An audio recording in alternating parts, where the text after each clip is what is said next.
Apa kabar Bapak Selamat Ibu malam, malam hari ini? Pak. Malam juga Ibu. Sehat-sehat nggih Bapak Ibu? Eh, Baik, mungkin Alhamdulillah. Alhamdulillah. Baik, mungkin apakah suara saya bisa terdengar-dengar jelas Bapak Ibu? Alhamdulillah terdengar jelas, Mas William. Jelas, Pak. Baik, Bapak Ibu. Oke, mungkin sebelum kita masuk ke materi malam hari ini, dari materi yang hari Senin kemarin tentang anatomi paper, apakah ada yang ingin ditanyakan terlebih dahulu Bapak Ibu? Atau malah sudah jadi anatominya? Sudah dikirimkan ke Mas Wildan mungkin?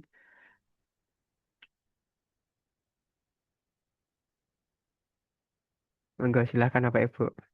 Kalau saya masih belum nih, Mas William. Mungkin besok atau lusa masih berkenan ya kalau saya menyusul. Oke, aman Bapak, masih bisa. Jadi untuk selama 3 bulan ke depan, ketika Bapak Ibu butuh mungkin menghubungi kami, silahkan. Kami selalu masih bisa membantu Bapak Ibu selama 3 bulan ke depan. Tentang judul boleh, tentang anatomi boleh, ataupun tentang pencarian referensi juga bisa. Monggo silahkan Bapak Ibu. Ya, mungkin dari Bapak Ibu yang lain yang sudah selesai dari anatominya, mungkin ada yang mau ditanyakan begitu tentang penyusunan anatomi atau mengalami kesulitan ketika kemarin penyusunan anatominya.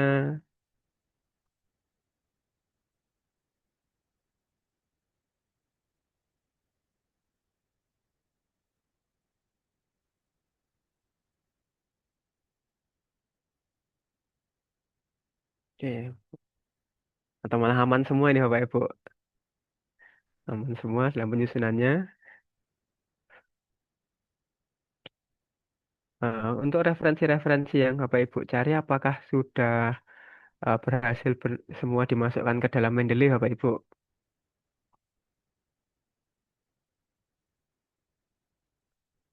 Jadi dari referensi-referensi yang kemarin sudah Bapak Ibu cari, di-download, apakah sudah dimasukkan ke Mendeley begitu? Sudah berhasil memasukkan ke Mendeley semua? Karena untuk malam hari ini nanti kita akan melakukan yang namanya digital rating. Nah, digital rating ini nanti akan berkaitan dengan anatomi tentunya, karena anatomi itu adalah kerangka dasar dari paper kita nantinya. Kemudian dan di dalam digital rating kita juga memanfaatkan Mendeley. Nah, kalau Bapak Ibu kemarin sudah mendownload referensi-referensinya, tentunya perlu Bapak Ibu masukkan dulu ke dalam Mendeley-nya. Nanti silahkan Bapak Ibu bisa masukkan referensinya ke dalam Mendeley. Jika sudah semua referensi masuk ke dalam Mendeley, tinggal kita bisa gunakan untuk melakukan proses digital rating untuk malam hari ini. Oke. Bagaimana Bapak Ibu? Sejauh ini apakah ada yang ingin ditanyakan? Sambil kita menunggu, mungkin menunggu Bapak Ibu yang lain. Jika ada yang ingin ditanyakan atau masih kurang jelas tentang materi-materi yang sebelumnya, silahkan bisa ditanyakan di sini.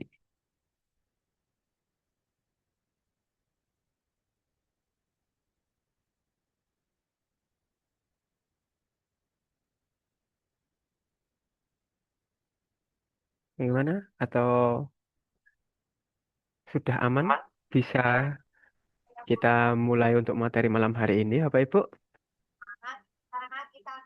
Monggo bisa dimulai, Mas William. Baik, Bapak Ibu. Wah ini, selamat malam Mas Wildan. Baru gabung sepertinya. Selamat malam, mohon maaf Mas William, Bapak Ibu, saya baru bisa bergabung. Iya. Gak apa-apa Mas Oke, Wildan. ya, Mungkin lanjutkan. Mas Wildan Iya, ada iya. tambahan sebelum ini kita mau mulai materi. Mungkin Mas Wildan ada tambahan? Ya udah, yuk. Seperti yang kemarin anatomi sudah bisa lanjut ya, Bapak Ibu. Nanti kita akan sampai diskusikan lagi. Mungkin by chat malah lebih enak karena langsung ya sudah pada artikelnya Bapak Ibu masing-masing seperti itu. Baik. Oke, baik. Terima kasih Mas Wildan. Mungkin karena sudah lumayan banyak juga yang bergabung Bapak Ibu di sini. Kita bisa mulai untuk materi pada malam hari ini yaitu tentang digital writing. Nah, digital writing di sini adalah tentang bagaimana kita mengembangkan kerangka yang sudah kita susun kemarin. Jika kita membangun rumah, ibaratkan kita membangun rumah, kemarin kita sudah membuat rancangan bagaimana bentuk rumahnya, di mana posisi terasnya, di mana posisi ruang tengahnya, ruang kamar mandinya, seperti itu. Tinggal sekarang kita bangun rumahnya. Nah, untuk malam hari ini kita akan bangun rumah dari kerangka paper yang sudah Bapak Ibu kemarin buat, atau mungkin yang belum jadi tidak masalah. Yang penting nanti Bapak Ibu buat kerangkanya, kemudian untuk membuat paper secara utuhnya kita kembangkan dari kerangka tersebut. Mungkin langsung saja, mohon izin saya untuk share screen terlebih dahulu.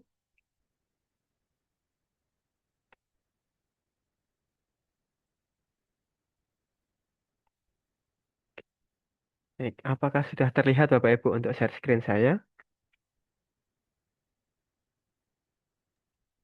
Terlihat, Mas. Baik, terima kasih. Sudah terlihat. Baik Ibu, baik saya lanjut ya Bapak Ibu. Nah, di sini contohnya saya memiliki sebuah contoh kerangka paper. Nah, kerangka paper kemarin seperti yang dijelaskan oleh Mas Wildan begitu ya Bapak Ibu. Untuk kerangka paper, silahkan nanti Bapak Ibu bisa mulai isi dari body of paper dulu. Karena untuk abstrak itu nanti bisa diisi terakhir saja. Kalau papernya sudah jadi, tentunya untuk membuat abstrak itu akan lebih mudah daripada kita buat abstrak dulu, baru kita body of paper. Nah, mending kita melalui body of paper dulu, selesai baru kita tarik menjadi abstrak. Oke, mungkin seperti itu. Dan ini salah satu contoh kerangka paper yang sudah jadi. Nah, dari kerangka ini nantinya kita akan kembangkan. Kita akan buat menjadi satu bentuk paper yang utuh. Nah, nanti akan kami kirimkan, yaitu file yang bernama template contoh.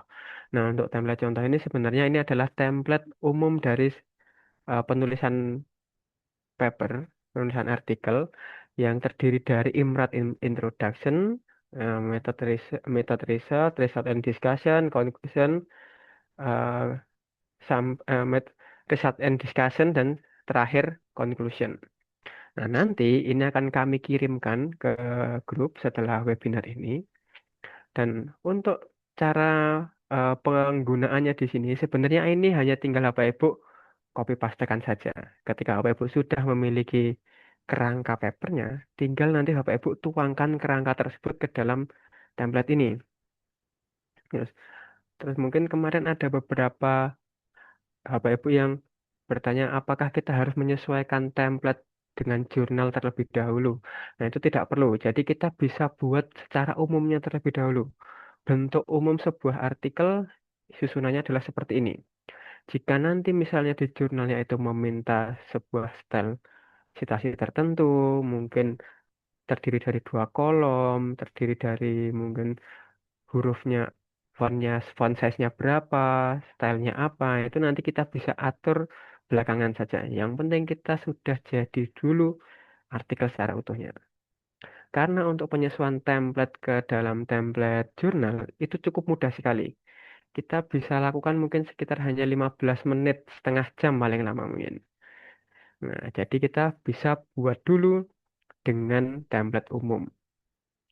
Nah, di sini, di dalam file template ini, nanti kita akan mulai dari yang namanya title, judulnya. Tentunya untuk judul di sini nanti Bapak Ibu silahkan isi sesuai dengan judul Bapak Ibu masing-masing. Silahkan isikan, tuliskan judulnya di sini. Bisa dikopikan dari kerangkanya. Misal di kerangka paper sudah ada judulnya, silahkan langsung dikopikan saja.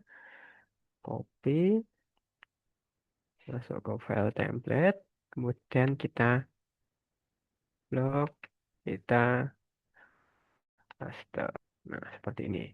Kemudian di bawah judul nanti ada nama autor, silahkan nanti dimasukkan satu persatu nama autornya. Jika ada 10 autor, silahkan masukkan juga satu persatu. Misal di sini nama saya William. Ya, jadi kemudian autor yang kedua ada Nama author yang kedua, misal seperti ini. Nanti selanjutnya silahkan Bapak Ibu isi. Kemudian di belakang nama author tentunya ada uh, angka 1, 2, 3 dan seterusnya. Ini adalah menunjukkan afiliasinya. Kemudian di belakang angka ada tanda bintang.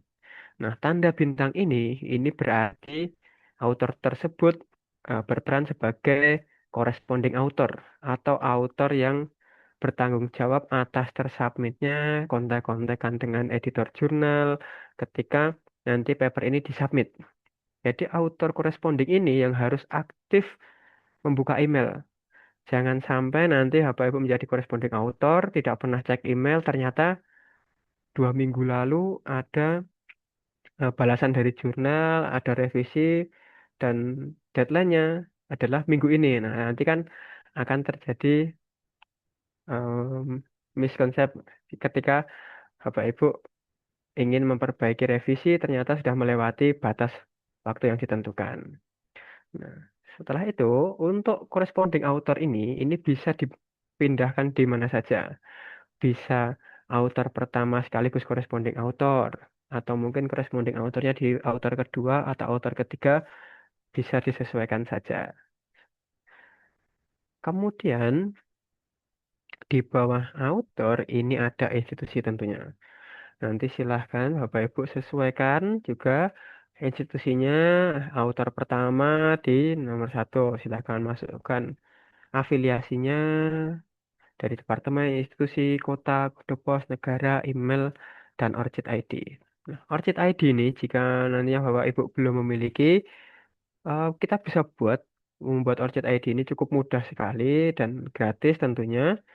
Dan jika misalnya masih Bapak Ibu sudah ada ORCID ID tapi lupa ORCID ID-nya, nanti bisa kita bantu cari juga. Tinggal kita kunjungi orchid.org. Nanti kita ketikkan saja nama Bapak Ibu, nanti akan dicarikan oleh Orchid berdasarkan data atau yang pernah Bapak Ibu daftarkan di Orchid ID.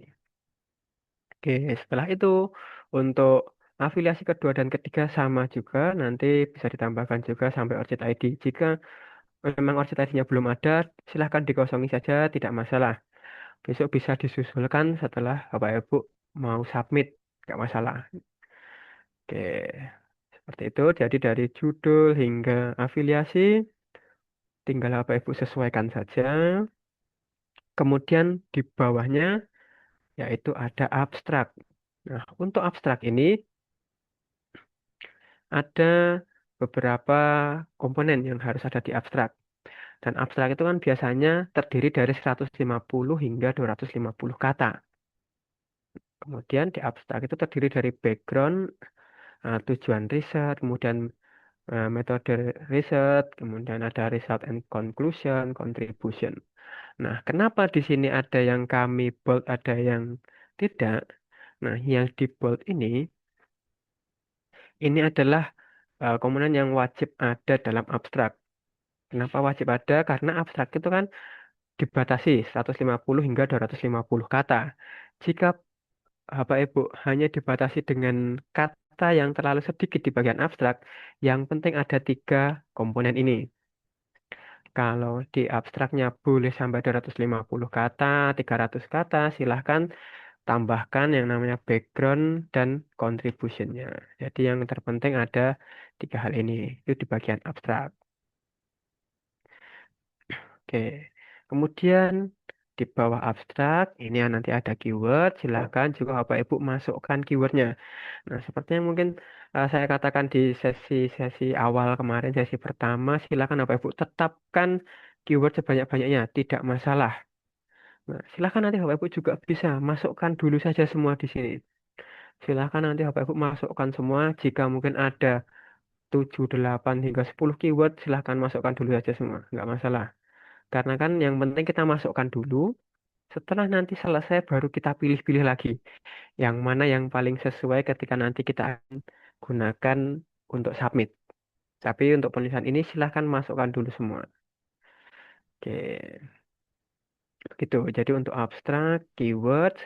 Nah, kemudian di sini Bapak Ibu, kita mulai masuk di bagian introduction. Nah, di sini ini adalah bagian terpenting yang harus kita lakukan dalam penulisan digital atau digital writing ini. Tentunya kalau di bagian abstrak di atas-atas ini tadi kita kan belum ada yang namanya sitasi.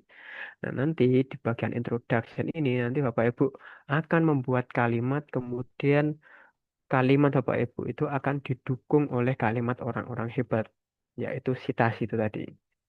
Nah, caranya bagaimana? Caranya untuk kita memasukkan kalimat-kalimat yang sudah kita buat, kita bisa masukkan kalimat yang sudah kita buat dari kerangka anatomi yang kemarin Bapak Ibu buat. Nah, di bagian kerangka anatomi kemarin, untuk bagian introduction, itu terdiri dari what is known, what is unknown, dan how and why. Ada tiga ini. Jadi, eh, di bagian introduction, itu nantinya Bapak Ibu silahkan masukkan komponen-komponen ini. What is known, hal-hal umum yang banyak diketahui. What is unknown, gapnya atau permasalahannya. Kemudian how and why, kebaruan risetnya, pentingnya riset ini dilakukan. Seperti itu. Nanti silahkan dimasukkan introduction.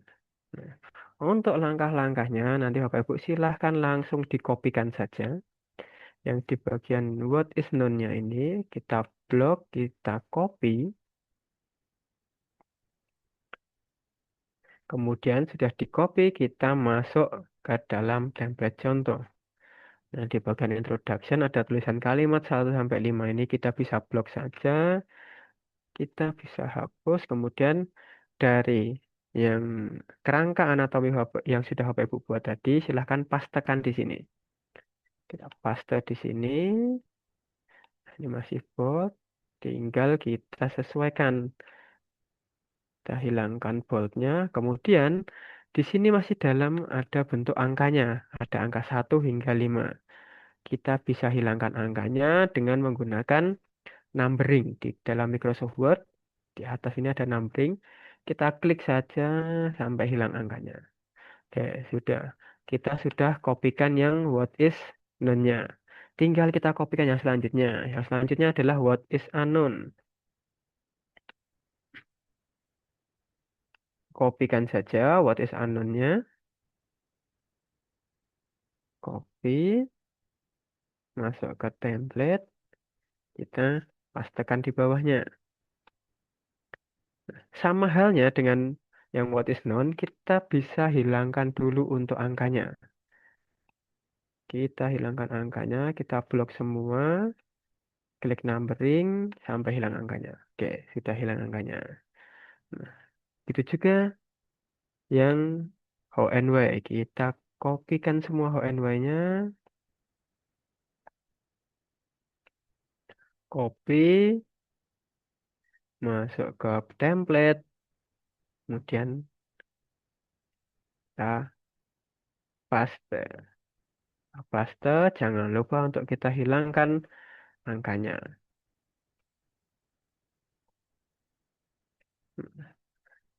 Nah, seperti ini Bapak Ibu. Dan begitu juga selanjutnya nanti. Di research method juga caranya sama. Di result and discussion juga sama. Nah, kemarin mungkin untuk di result and discussion ini, untuk result masih tersendiri, discussion sendiri. Nah, nanti di template silahkan Bapak Ibu masukkan langsung dalam satu eh, tempat. Result and discussion. Resultnya dulu, kemudian discussionnya di bawah. Oke, kemudian nanti juga begitu juga untuk konklusinya silahkan nanti bisa dimasukkan. Kemudian, nah, kita kembali ke atas, kita mulai dari bagian introduction. Nah, di sini kita akan buat kalimat-kalimat Bapak Ibu ini, kalimat yang sudah Bapak Ibu buat, nantinya menjadi sebuah kalimat pokok atau eh, gagasan pokok dari sebuah paragraf. Dari satu kalimat ini nantinya bisa kita kembangkan menjadi satu paragraf. Tapi tidak menutup kemungkinan ada dua kalimat yang bisa kita gabungkan juga. Misal kalimat pertama dan kalimat kedua ternyata pembahasannya mengalir. Nanti kita bisa jadikan satu paragraf atau 3 kalimat jadi satu paragraf. Nah, nanti tinggal disesuaikan saja. Nah, kemudian untuk cara eh, bagaimana kita mengembangkan kalimat-kalimat ini, yang pertama kita tentunya perlu beri jarak antar kalimatnya agar kita bisa melihat eh, perbedaan kalimat pertama dan kalimat kedua diberi jarak. Kalimat kedua dan ketiga juga kita beri jarak menggunakan enter saja, misal enter 3 kali dan selanjutnya. Nah, seperti ini contohnya. Saya sudah memberi space atau ruang di bawah kalimat yang pertama. Nah, nantinya di bawah sini akan kita masukkan kalimat-kalimat dari referensi-referensi yang sudah kita cari kemarin. Nah, cara kita memasukkannya, di sini yang dikatakan oleh Pak Jo, kita tidak perlu membaca satu artikel utuh. Kita gunakan cara membaca cepat saja. Nah, cara membaca cepat di sini kita akan menggunakan Mendeley. Tapi sebelum itu, untuk kita mencari referensi mana yang akan kita gunakan dalam tulisan kita perlu mencari keyword-keyword dari kalimat yang sudah kita buat. Contohnya di sini. Untuk kalimat yang pertama ini, kalimat online learning merupakan istilah yang digunakan dalam aktivitas mendapatkan pengetahuan melalui lingkungan belajar berbasis jaringan komputer. Nah, silakan nanti Bapak Ibu cari keyword yang ada di dalam kalimat ini. Keyword di sini bukan keyword yang Bapak Ibu buat di awal kemarin, bukan, tapi eh, bahasan apa yang ingin Bapak Ibu perdalam lagi dalam kalimat yang sudah dibuat. Misal, contoh di sini, saya memiliki kalimat online learning merupakan istilah bla bla bla ini. Nah, di sini saya ingin membahas yang pertama adalah tentang online learning. Saya tandai dulu. Berarti kata kunci yang pertama, kata kunci dari kalimat ini yang pertama adalah online learning. Saya tandai. Merupakan istilah yang digunakan dalam aktivitas mendapatkan pengetahuan melalui lingkungan belajar. Nah, setelah membahas online learning, nantinya setelah kalimat membahas online learning, saya ingin membahas tentang lingkungan belajar. Saya tandai lingkungan belajar sebagai keyword yang kedua. Kemudian lingkungan belajar berbasis jaringan komputer. Kemudian setelah membahas tentang lingkungan belajar, nantinya saya akan membahas tentang jaringan komputer. Saya tandai saja jaringan komputernya menjadi keyword yang ketiga. Oke, jadi dari kalimat yang pertama ini, saya sudah menentukan 3 keyword yang nantinya ini akan saya bahas mengalir. Dari kalimat ini kita online learning, kemudian nanti lingkungan belajar, kemudian nanti mungkin jaringan komputer. Nah, yang pertama yang Bapak Ibu perlu lakukan di sini, nantinya dari keyword-keyword ini, silahkan Bapak Ibu ubah dulu dalam bahasa Inggris. Karena ini online learning, Pak ya sudah dalam bahasa Inggris, kita tidak perlu ubah lagi. Nah, contohnya di sini, lingkungan belajar. Nah, lingkungan belajar ini tentunya kan kita perlu ubah dalam bahasa Inggris. Silahkan nanti Bapak Ibu bisa ubah, langsung di blok saja, kemudian gunakan fitur translate, klik kanan translate,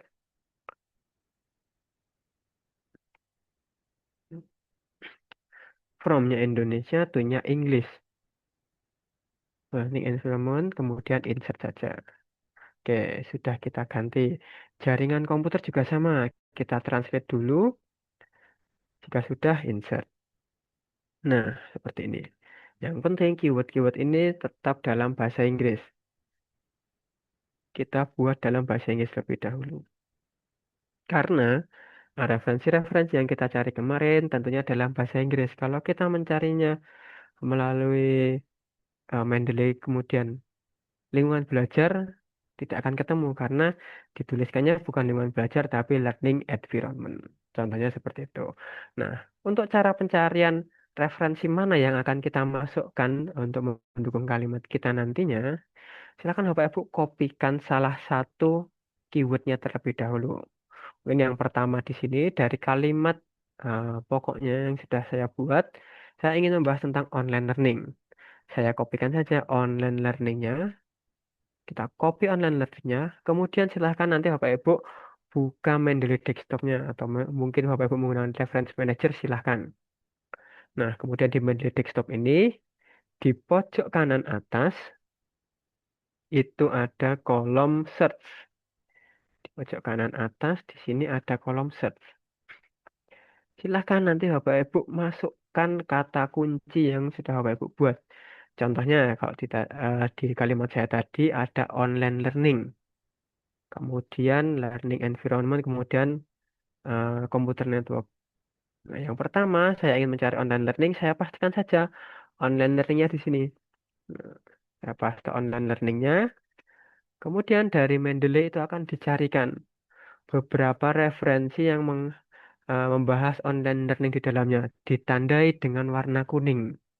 Nah, seperti halnya kemarin kita mencari referensi, kalau kuning-kuningnya banyak, berarti kata kunci yang kita cari itu banyak dibahas di dalam paper tersebut.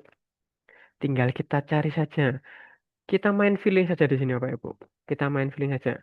Yang banyak membahas online learning yang kita pilih. Contohnya, di sini saya rasa, wah ini kuning-kuningnya banyak membahas online learning banyak. Tinggal kita klik 2 kali untuk membuka dokumennya.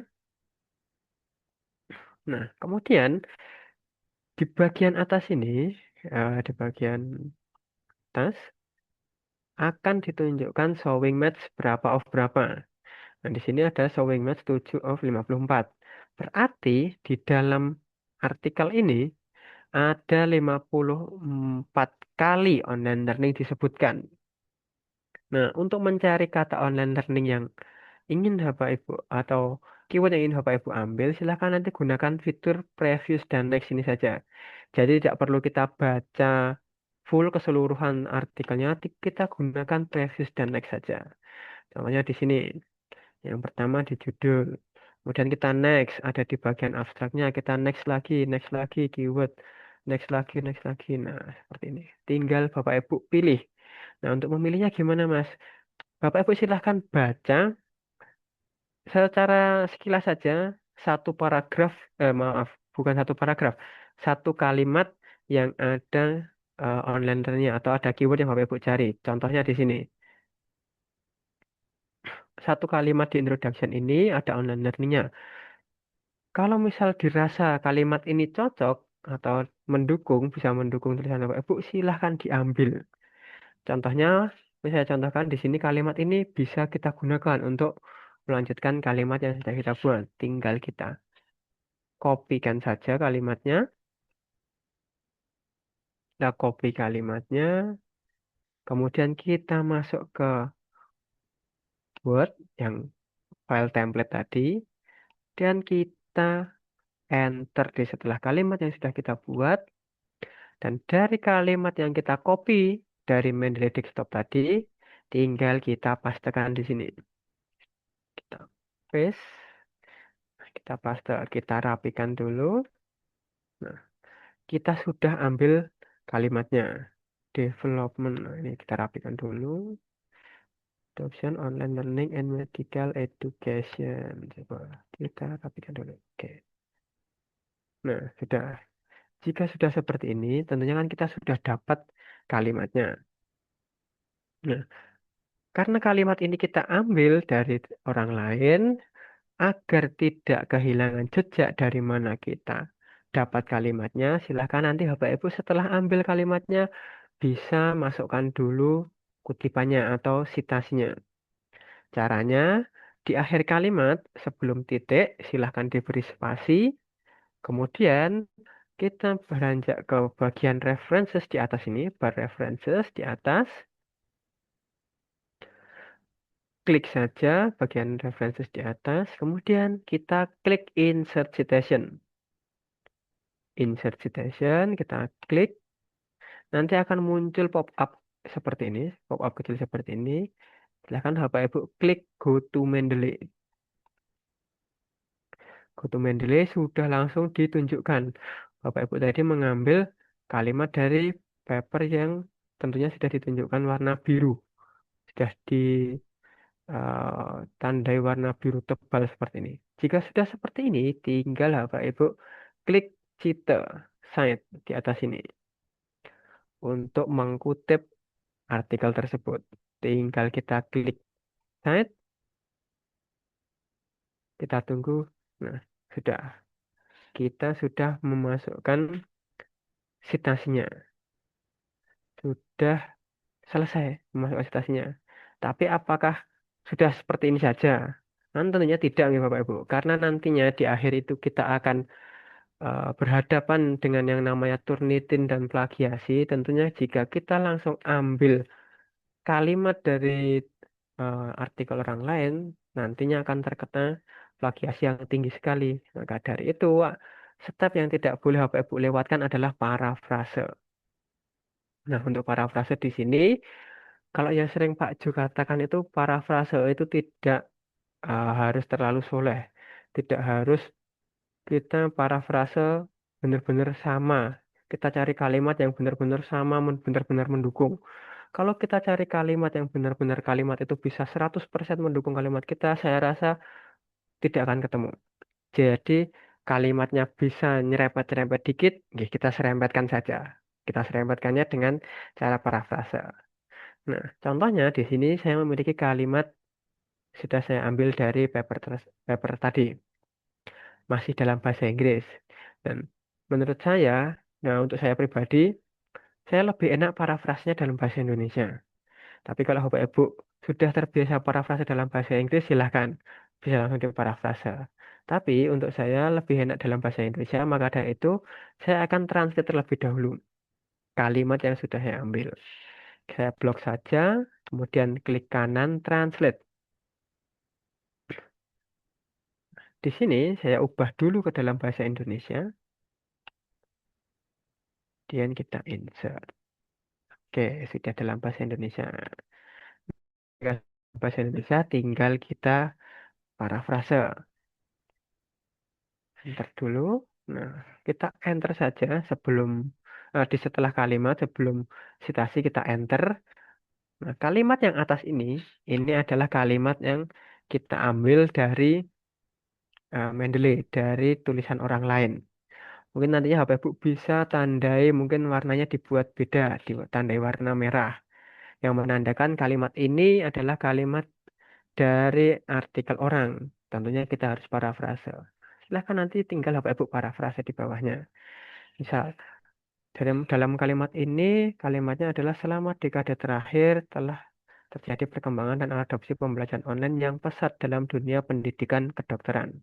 Oke, nah di sini disebutkan tentang eh, perkembangan pembelajaran online yang pesat di dalam dunia pendidikan kedokteran. Nah, walaupun di tulisan saya tidak membahas tentang pendidikan kedokteran, tapi kan kita mengambil yaitu tentang pembelajaran online-nya atau online learning-nya saja. Nah, itu kita bisa, ya guys, yang saya katakan tadi, yaitu kita serempet-serempetkan saja.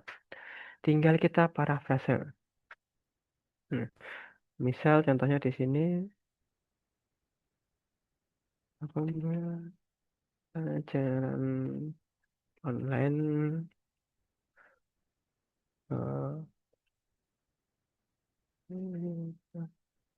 Berkembang pesat berkembang ya pesat selama dan dekade terakhir. ya nah seperti itu Ibu juga bisa. Nah, nanti bisa disesuaikan dengan bahasa Ibu sendiri tentunya. Itu kan akan menjadi ciri khas dari tulisan Bapak Ibu. Karena kalau memang Pak Jo katakan itu bahasa itu adalah rasa. Nah, setiap orang itu memiliki bahasanya sendiri-sendiri, memiliki rasanya sendiri-sendiri. Jadi kalau Bapak Ibu biasanya parafrase, mungkin eh, menggunakan mesin, sebaiknya kita gunakan bahasa kita terlebih dahulu untuk membuat parafrase ini lebih menarik, gitu. Di sini. Pembelajaran online belakangan ini sudah semakin berkembang pesat dan banyak diadopsi dalam dunia pendidikan. Oke, seperti ini. Karena saya tidak ingin membahas tentang pendidikan kedokteran, sudah saya ambil aja tentang di dalam dunia pendidikan saja. Contoh parafrasenya seperti ini. Kemudian jika sudah diparafrase, kalimat yang sudah kita ambil dari artikel orang ini, kalimat orang lain ini, tinggal kita hapus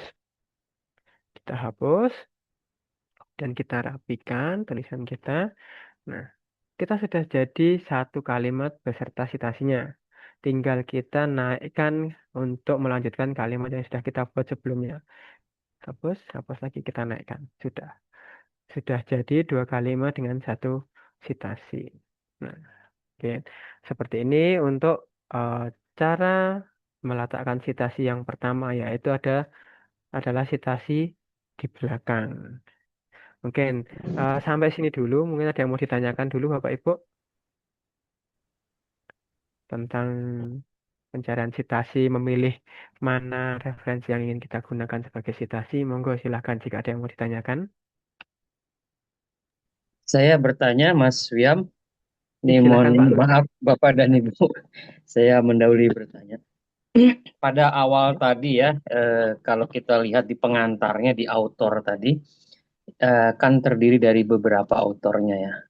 Nah, pertanyaan saya, apakah autor ini boleh hanya tunggal, artinya hanya satu orang saja, sehingga afiliatornya pun hanya satu? Itu pertanyaan yang pertama. Atau apakah di dalam jurnal itu diwajibkan dua, yang artinya akan ada dua penulis. Tapi kalau itu istilahnya one man show, hanya bermain sendiri atau menulis sendiri, apakah itu menjadi hal yang dibolehkan? Nah, termasuk juga dalam orchid yang tadi ya sudah ada pilihan, apakah orchid itu menjadi satu bagian yang harus dibuat oleh seorang penulis dan harus dicantumkan di dalam kalimat awal di atas setelah judul yang tadi. Mungkin itu dulu, nanti ada pertanyaan berikutnya supaya nanti Ih, nggak baik Pak. rancu. Ih, matur suwun. Baik. Sami-sami ya Pak. Oke, baik. Jadi untuk pertanyaan yang pertama ini tadi tentang author begitu ya Pak. Apakah author tunggal itu diperbolehkan? Ya, sebenarnya tidak ada aturan khusus untuk author ini, mau berapa author, apakah satu itu boleh atau harus lebih dari satu. Sebenarnya tidak ada aturan yang khususnya untuk mengatur seperti itu. Tetapi biasanya kalau di jurnal-jurnal itu meminta adanya eh, kontrib- author contribution. Nah, author contribution itu biasanya kalau sebuah artikel penelitian yang menulis hanya satu orang itu nanti dinilai dari jurnal ini apakah satu orang ini bisa menguasai semua yang dimasukkan dalam artikel ini nantinya. Kan akankah lebih baik kalau dalam satu pengerjaan satu artikel ini ada terdiri dari beberapa tim. Jadi artikel yang pertama mungkin konseptualnya, kemudian memilih metodologinya, kemudian ada yang eh, penulisannya, editingnya, itu kan lebih baik daripada autor tunggal. Tapi tidak menutup kemungkinan kita juga bisa menggunakan autor tunggal untuk submit ke sebuah jurnal. Tidak semua jurnal itu mengharuskan lebih dari satu autor, tapi mungkin ada beberapa jurnal jika hanya ada autor tunggal, kemudian Bapak Ibu submit ke jurnal tersebut, nanti akan dipertanyakan apakah satu autor ini benar-benar bisa mengcover semua ini, seperti itulah katakanlah. Mungkin seperti itu Bapak. Kemudian untuk ORCID, kalau ORCID ini sebaiknya nanti Bapak Ibu cantumkan, karena ORCID ini nantinya akan eh, tersinkron terus ketika Bapak Ibu submit ke sebuah jurnal dan jurnal tersebut menggunakan OJS itu online journal submission akan langsung tertaut ke ORCID ID-nya Bapak Ibu. Jadi ketika Bapak Ibu submit kemudian publish, nah nanti akan langsung synchronize dengan ORCID ID. Ketika ada orang lain yang mencari nama Bapak Ibu di ORCID ID, itu nanti akan langsung muncul rekapan dari dokumen artikel-artikel apa saja yang sudah Bapak Ibu publish. Jadi sebaiknya Bapak Ibu cantumkan ORCID-nya karena ORCID ini membuatnya mudah dan tidak ada perlu pembayaran dalam pembuatan ORCID ID ini. Mudah sekali tinggal gunakan email kita daftarkan, tinggal didaftarkan saja. Begitu Pak Nurdi? Saya Ih, matur suwun. izin bertanya, Ya, Pak. Kalau ya ID, silahkan izin. ID Scopus itu dari mana dapatnya? Nah, Ibu, kalau untuk ID Scopus itu nanti dari Scopus ketika Ibu sudah pernah publish di Scopus, nanti dari Scopus akan memberikan ID Scopusnya, Bu, otomatis. Nah, itu kalau kita menulis jurnal ini, apakah perlu misalnya penulisnya itu berpengaruh tidak kalau misalnya penulis duanya atau misalnya kita kan ingin penulis pertama, penulis keduanya itu yang sudah punya ID Scopus, itu berpengaruh tidak? Oke. Nah, sebenarnya kalau untuk ID Scopus itu tidak begitu berpengaruh, Ibu. Nanti silakan Oh, Ibu bisa lebih baik cantumkan ORCID-nya saja daripada ID Scopusnya. oh gitu. Ya, ya. Iya. Oke. Kalaupun kita jadi penulis ketiga, keempat, itu tetap kita dapat ID Scopusnya ya. Dapat Ibu. Tetap yang penting nanti artikel ini terindeks di Scopus. Kita sebagai penulis mau penulis ketiga, keempat dan seterusnya itu nanti akan tetap mendapatkan ID Scopus, Ibu. Itu sampai Q4 ya berarti. Q4 baru Iya. dapat ID Scopus. Ya, yang penting masih Ya, terindeks saja di iya Scopus. ya. Terima kasih, Pak. Iya, sama-sama Maaf, Ibu. maaf Mas ya. Kalau Iya, seandainya pernah dapat ID Scopus, cuman jurnalnya itu sudah discontinue, masih aktif Continue. kah? oke. Oke, Ya, nah itu nanti Ibu. gimana? Nah, untuk ID Scopus nanti Ibu bisa cek saja di scopus.com. Kemudian untuk cek autor itu saya rasa tidak memerlukan akun Scopus yang berlisensi. Bapak Ibu bisa gunakan akun Scopus yang free. Nanti bisa masuk ke scopus.com, kemudian di bagian author search, Ibu. Nah, di bagian search, nah kalau di sini kita kan menggunakan akun Scopus yang berlisensi, maka kita gunakan fitur search, kemudian author. Nanti tinggal Bapak Ibu masukkan saja last name-nya dulu, kemudian first name-nya dulu. Nanti silahkan dicari, kalau di Scopus masih ada, nanti tinggal dicek saja. Misal saya contohkan di sini, Jumintono. Ini dari Scopusnya Pak Jo, search. Langsung kita buka saja untuk author detailnya. Nanti kita akan melihat, nah di sini akan ada ID Scopusnya Bapak Ibu. Nah, nanti silahkan Bapak Ibu search saja menggunakan fitur author search atau kita klik search baru author, nanti masukkan nama Bapak Ibu, langsung diklik saja pada bagian namanya, nanti akan muncul author detail, dan ada tulisan Scopus ID-nya di sini. Begitu Ibu. Ya, kasih Mas. Sama-sama Kalaupun Ibu. sudah itunya sudah kok discontinue, tetap ada ID-nya, Mas. Nah, continue mungkin kalau masih di waktu dekat ini dan Bapak Ibu sudah submit, sudah publish di Scopus, biasanya masih ada Ibu. Oh iya ya. Oke. Itu nggak masalah ya Mas ya kalau kayak gitu. Maksudnya udah punya ID tapi jurnalnya udah discontinue begitu. ID-nya Oh, kita nggak apa-apa gitu ya. enggak masalah Ibu, enggak masalah. Oh iya, makasih Mas. Sama-sama Ibu. Oke. Baik. Mas Wiam, satu lagi dari saya. Ih, silahkan Jadi Pak Nur. ketika kita sudah mempunyai kerangka, tadi kan salah satunya ada introduction. Dicontohkan tadi ada kalimat 1, 2, 3, 4 sampai dengan 5. Yang sebenarnya itu kan Ya. adalah untuk mengingatkan kita bahwa di introduction itu nanti terdiri dari berapa paragraf lah kira-kira begitu ya. Nah, apakah itu ada suatu batasan minimalnya sekian kata atau sekian kalimat atau cukup 3 paragraf tapi terdiri dari sekian kalimat panjang? Itu yang pertama.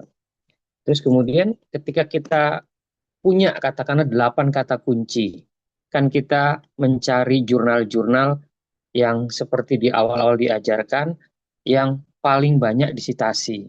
Katakanlah satu kata kunci itu kita punya 20 jurnal yang udah kita urut dari nomor 1 yang paling banyak disitasi sampai dengan 20 jurnal ke-20 yang paling rendah sitasinya. Ya, paling rendah itu mungkin katakanlah ada sekitar 25 yang atasnya paling banyak.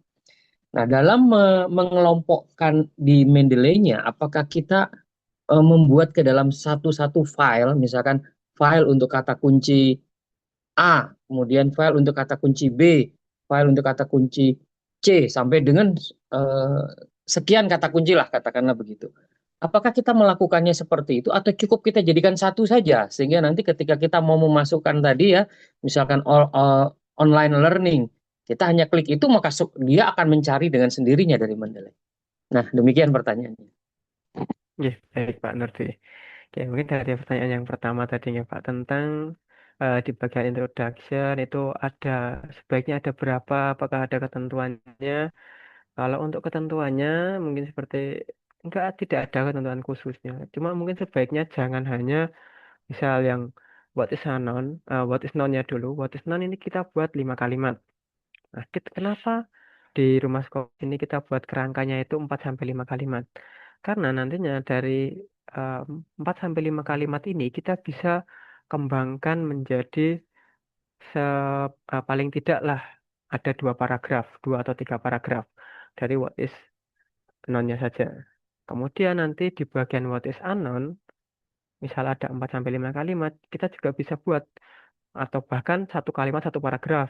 Nah, itu kan juga bisa. Atau paling tidak dari what is known itu ada 2 paragraf, what is unknown 2 paragraf, how and why 1 paragraf saja. Itu cukup. Tapi sebaiknya memang kita bisa lebih perdalam lagi penjabarannya. Misal dari 1 kalimat atau 2 kalimat 1 paragraf, 2 kalimat 1 paragraf. Jadi misal ada 5 kalimat itu kita bisa menjadikan 3 paragraf gitu untuk bagian introduction ini tadi dari what is known, unknown dan how and why-nya. Tapi kalau untuk how and why nanti silahkan Bapak Ibu bisa buat dalam 1 paragraf saja. Yang untuk unknown dan unknown-nya itu kita buat bisa jadi 3 paragraf, 3 paragraf. Kemudian yang how and why-nya bisa buat jadi 1 paragraf saja. Itu sebaiknya. Kemudian untuk 1 paragrafnya, 1 paragraf itu sebaiknya terdiri dari 5 kalimat dan paling tidak ada 3 sitasi. Atau malah lebih baik lagi setiap kalimat ada sitasinya. Setiap kalimat ada sitasinya seperti itu. Oke. Gitu Pak Nurdi. Ya, kemudian tadi yang belum ada satu yang belum terjawab. Jadi kan Ya. kalau kita punya dari judul kita itu kan misalkan terdiri dari 7 kata kunci, di mana satu kata kunci itu mungkin kita bisa mendapatkan 10 referensi karena kita melihatnya dari yang paling banyak disitasi sampai yang paling terendah. Nah, di dalam Iya. kita apa ya menatanya Memasukkannya di Mendeley di itu, Mendeley gitu ya Pak. apakah kita buat Ya, oke. profile atau kita buat satu file saja, misalkan dengan nama judul penelitian kita, semua kata kunci itu kita campur jadi Baik. satu di situ. Demikian. Oke. Mungkin seperti ini ya Pak Ibu. Jadi ketika mungkin contohnya di sini kita membahas tentang online learning. Nah, saya sudah memiliki beberapa referensi tentang online learning. Di sini saya buat dalam satu folder saja, folder referensi online learning. Nah, nanti ketika saya masukkan semua referensi itu ke dalam folder online learning, tinggal kita masukkan pencariannya menggunakan kolom pencarian di pojok kanan atas. Tinggal kita masukkan kata online learning-nya, nanti akan dimunculkan sendiri. Jadi untuk apakah kita harus buat foldernya per keyword atau tidak, begitu, itu nanti kembali ke Bapak Ibu masing-masing.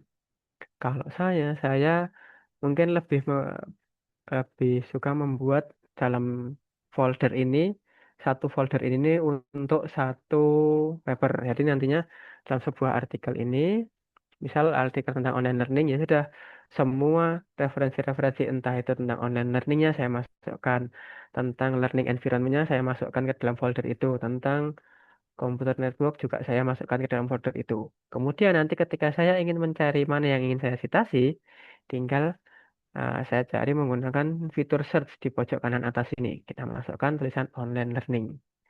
Jadi nanti akan ditunjukkan yang mana saja yang mengandung online learning.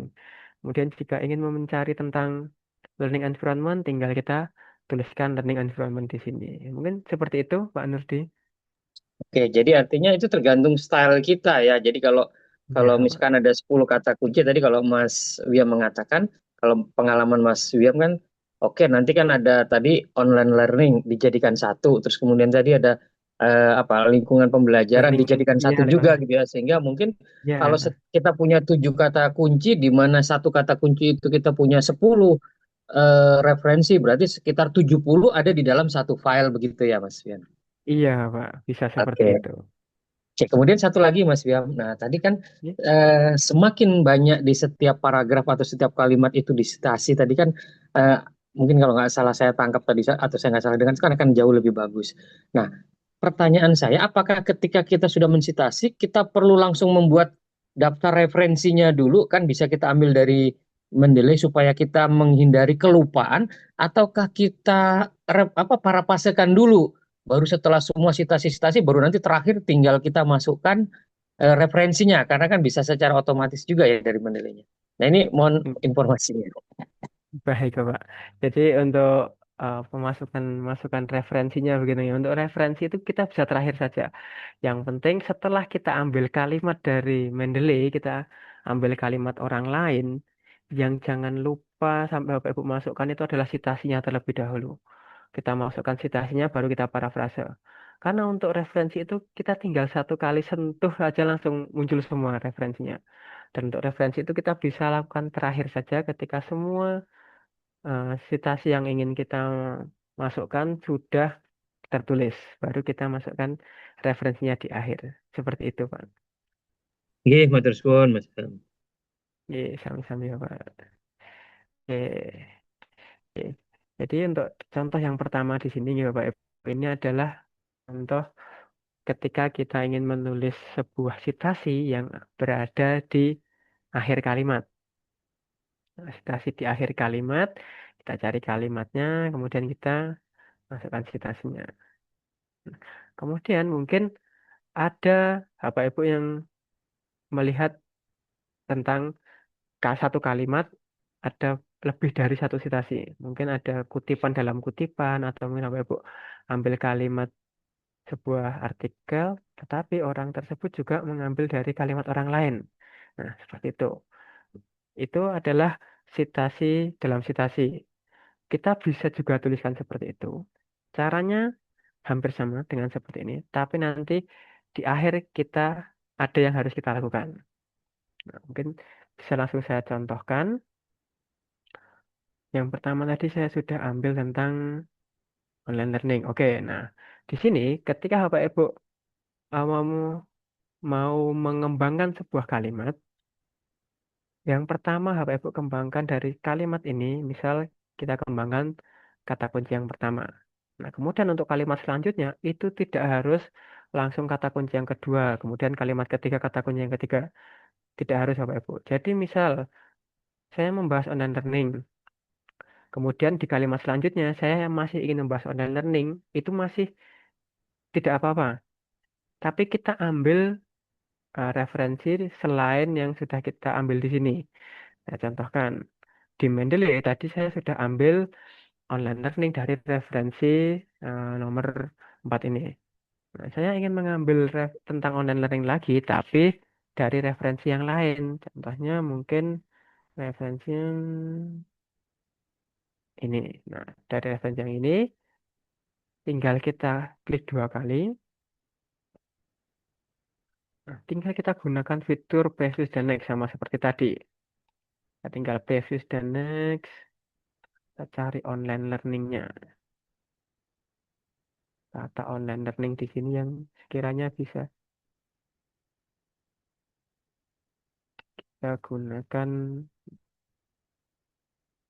online learning. Nah, di sini ada kata online learning dan ini bisa kita gunakan. Tinggal kita kopikan saja. Sama seperti tadi caranya. Kita ambil kalimatnya, copy, masuk ke dalam file template. Kemudian kita pastekan di sini. Nah, karena kita ambil kalimat dari orang lain, jangan lupa sebelum kita kehilangan jejaknya, kita harus citasi terlebih dahulu. Di akhir kalimat, sebelum titik kita beri spasi, kemudian kita masuk ke bagian references di sini di atas. Setelah masuk bagian references, kita insert citation. Insert citation, go to Mendeley. Sudah ditunjukkan di sini, langsung kita klik set. Sudah masuk. Nah, kemudian nanti setelah kita masukkan citasinya, tinggal kita parafrase sama caranya seperti tadi. Jika Pak Ibu bisa langsung parafrase dalam bahasa Inggris silahkan. Tapi kalau saya lebih nyaman dalam bahasa Indonesia, kita translate terlebih dahulu. Klik kanan, translate, dan saya ke Indonesia, kita insert. Nah, di sini untuk menandai kalimat ini adalah kalimat orang lain, maka akan saya buat dalam warna merah. Contohnya seperti ini, saya buat dalam warna merah. Ya, nah, setelah itu kita enter. Saya akan parafrase. Sebenarnya ini dirancang untuk mengumpulkan informasi tentang bagaimana tenaga kerja pendidik. Hmm. Apa survei dilakukan untuk menguji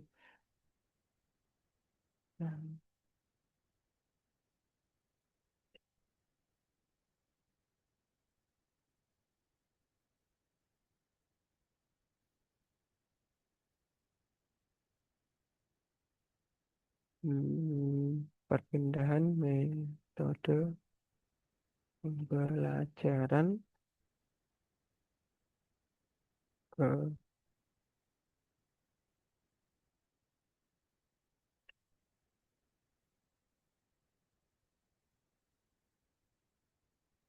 Nah, misal seperti ini, kita sudah parafrase, tinggal kalimat yang dari orang lain ini kita hapus, kemudian kita rapikan, kita naikkan. Nah, sudah jadi kalimatnya selanjutnya.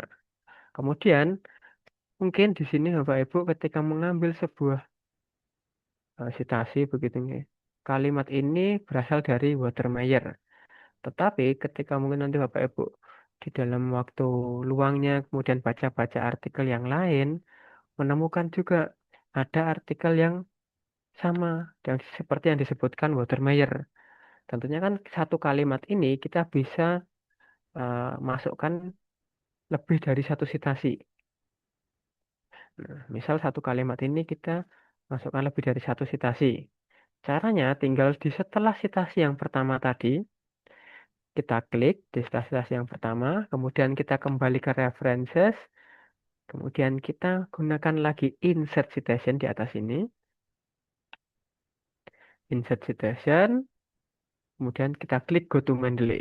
Nah, kalimat tadi saya ambil dari ini, dari miliknya Watermeyer. Tapi setelah dibaca-baca lagi atau mungkin sekilas saja dari sini, oh kok kayaknya sama ini dengan yang bawahnya, dengan milik SEO. Nah, kita juga bisa ambil ini sebagai citasi di kalimat tadi. Tinggal kita klik saja, kemudian kita cite, cite di atas ini. Klik cite. Nah, sudah masuk. Ada dua citasi dalam satu kalimat. Nah, dua citasi dalam satu kalimat itu diperbolehkan. Tetapi yang tidak diperbolehkan itu ketika Bapak Ibu meletakkan dua citasi untuk satu kalimat, tapi masih dalam kurung yang tersendiri seperti ini. Kan harusnya dalam satu kurung, kemudian ada tanda titik koma. Nah, untuk memberi tanda titik koma, jangan Bapak Ibu ubah secara manual. Ini saya contohkan dulu yang salahnya. Ketika kita ganti secara manual, kita hapus. Bentar, kita keep manual edit. Nah, kita hapus lagi yang di sini. Kita keep manual edit. Kita beri titik koma spasi. Nah, kalau seperti ini, sekilas ketika kita lihat itu sudah betul. Dalam kurung, kemudian satu kurung, kemudian ada dua citasi, ada titik koma di tengahnya. Sekilas sudah betul. Tetapi, jika cara manual ini Bapak Ibu gunakan, kalau Bapak Ibu nantinya akan menyesuaikan template ke jurnal lain, itu akan menjadi kendala Bapak Ibu. Mungkin kalau Bapak Ibu memindahkan template-nya sama-sama style citasinya ABA, tidak masalah. Tapi kalau stylenya misal ke IEEE, Kita ganti stylenya ke IEEE. Nah, di sini masalahnya Bapak Ibu. Citasi yang pertama berubah menjadi angka, tetapi untuk citasi yang selanjutnya masih uh, utuh dalam bentuk EPE 7 tadi, EPE edisi ke-7. Nah, maka dari itu jangan sekali-kali Bapak Ibu untuk edit citasi itu secara manual. Jadi kita harus editnya secara digital sesuai dengan namanya digital writing. Nah, caranya bagaimana? Caranya mungkin kita kembalikan dulu, kita undo dulu. Oke, kelebihan. Nah, di sini Bapak Ibu. Jadi jangan nanti Bapak Ibu ubah manual, kita langsung hapus, ganti. Jangan. Tapi kita harus ubahnya menggunakan digital. Untuk menggabungkan citasi ini, Bapak Ibu tinggal blok saja, tidak perlu dari depan sampai belakang, bisa langsung di tengahnya. Kita blok saja dua citasi seperti ini. Yang tadinya di bagian references itu insert citation akan berubah menjadi merge citation. Ya, di sini Bapak Ibu. Kalau kita klik di sini, ini kan tulisannya insert citation kalau kita ingin memasukkan citasi. Tapi kalau kita blok citasinya, nah, ikut kita blok citasinya seperti ini, yang awalnya insert citation akan menjadi merge citation. Nah, jika sudah merge citation seperti ini, tinggal kita klik saja. Sudah merge citation. Digabungkan, sudah disesuaikan berdasarkan abjad secara digital. Kemudian coba kita cek kalau kita ganti stylenya ke IEEE. Hmm, Sudah juga mengikuti citasi pertama, di sini citasi 2 dan 3. Nah, seperti itu. Kalau mungkin nanti Bapak Ibu ingin menambahkan citasi lagi, juga tinggal ditambahkan. Di belakangnya tinggal tambahkan insert citation, go to Mendeley, mungkin citasi yang nomor 1. Kita set saja. Nah, masih masih terpisah nih kurungnya. Tinggal kita blok. Ketiga citasi ini kita blok, kemudian kita merge citation. Selesai. Sudah menjadi satu kesatuan citasi, sudah diurutkan dari abjadnya, dari B, S, dan terakhir B. Nah, seperti itu. Oke. Gimana Bapak Ibu untuk penggabungan citasi ini? Apakah bisa diikuti Bapak Ibu? Aman sejauh ini? Aman, Mas. Masih aman Man. ya Ibu? Baik, nah seperti itu ya Pak Ibu. Jadi untuk citasi belakang itu kita bisa gabungkan juga.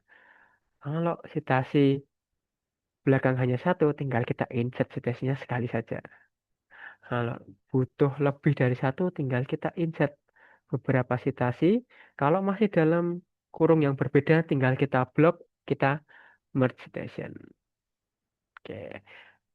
Kemudian selain citasi belakang yang hanya satu, kemudian citasi belakang yang terdiri dari beberapa citasi, mungkin Bapak Ibu ingin menuliskan dengan gaya yang agak berbeda.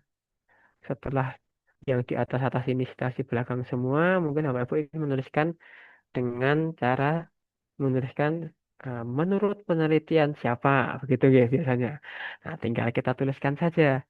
Untuk citasi yang di depan, biasanya kan kita gunakan kata menurut. Nah, menurut, tinggal kita cari dulu kalimatnya. Di sini mungkin katakanlah saya ingin membahas learning environment. Nah, tinggal kita copy learning environment-nya, masuk ke Mendeley. Yang tadinya online learning kita clear dulu, kita masukkan learning environment. Nah, ada beberapa learning environment. Tinggal kita buka salah satunya, nah, contohnya di sini. Ada kalimatnya, kita ambil kalimatnya. Oke, copy kalimatnya, masuk ke Microsoft Word.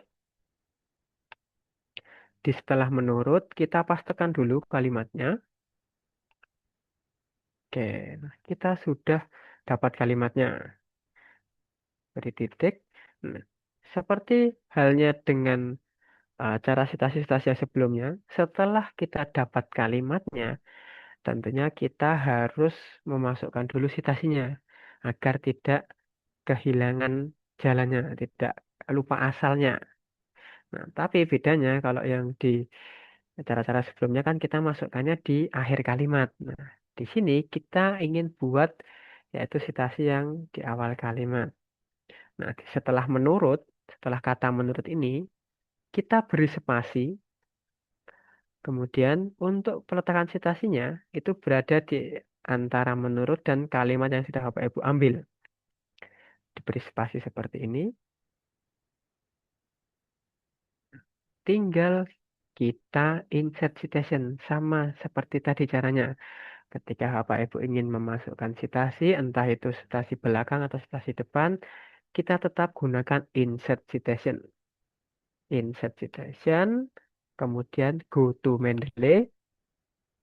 Jika sudah seperti ini, tinggal kita cite. Nah, sudah masuk citasinya. Menurut Baro et al. 2021. Kemudian ada kalimatnya. Nah, nanti silahkan Bapak Ibu parafrasekan kalimat yang sudah diambil ini. Silakan diparafrase, boleh langsung diparafrase bahasa Inggris, boleh ditranslate terlebih dahulu. Senyamannya Bapak Ibu saja. Nah, mungkin sebagai contoh di sini Bapak Ibu, sebagai contoh, anggaplah kalimat ini sudah saya parafrase. Kemudian, apakah penulisan citasi depan seperti ini sudah tepat atau belum? Nah, tentunya kan kalau sesuai dengan kaidah penulisan citasi, menurut kemudian ada citasi seperti ini kan belum tepat nih Bapak Ibu.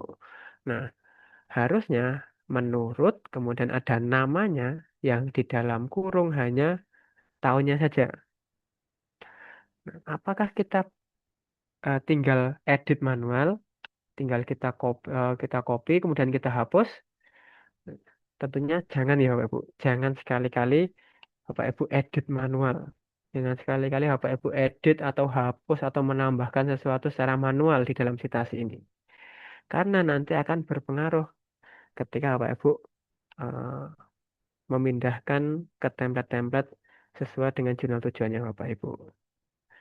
Nah, untuk caranya tinggal nanti Bapak Ibu kopikan dulu saja nama autornya, et al. Titik, copy, silahkan dipastekan di setelah menurut. Tinggal kita paste, kemudian, nah kalau seperti ini, kan kita harus menghilangkan nama yang ada di dalam kurung. Jangan kita hapus manual. Caranya kita bisa gunakan fitur yang ada di dalam Mendeley-nya. Kita bisa sembunyikan nama autornya. Nah, tinggal nanti Bapak Ibu klik saja di bagian citasinya. Klik saja citasinya. Yang awalnya tadi insert citation. Kalau kita klik citasinya akan menjadi edit citation. Nah, kuncinya di sini Bapak Ibu. Ketika Bapak Ibu ingin menggabungkan beberapa citasi, silahkan diblok saja. Kalau diblok itu kan akan menjadi merge citation. Tapi kalau hanya kita klik saja, itu akan berubah menjadi edit citation di atas ini. Coba kita ulangi. Insert citation. Kalau kita klik pada bagian citasinya akan jadi edit citation. Nah, jika tulisannya sudah edit citation seperti ini, tinggal klik saja edit citation. Nanti muncul pop-up kecil seperti ini. Tidak perlu kita klik go to Mendeley. Tapi kita klik pada nama autornya lagi di sini. Barat et al.-nya kita klik lagi. Nanti akan muncul eh, opsi lanjutan seperti ini. Ada beberapa opsi lanjutan yang akan muncul. Kemudian nanti silahkan Bapak Ibu pilih suppress author. Nah, suppress author, checklist suppress author, kemudian kita oke. Nah, sudah. Yang awalnya di dalam kurung masih ada namanya, sudah tinggal tahunnya saja.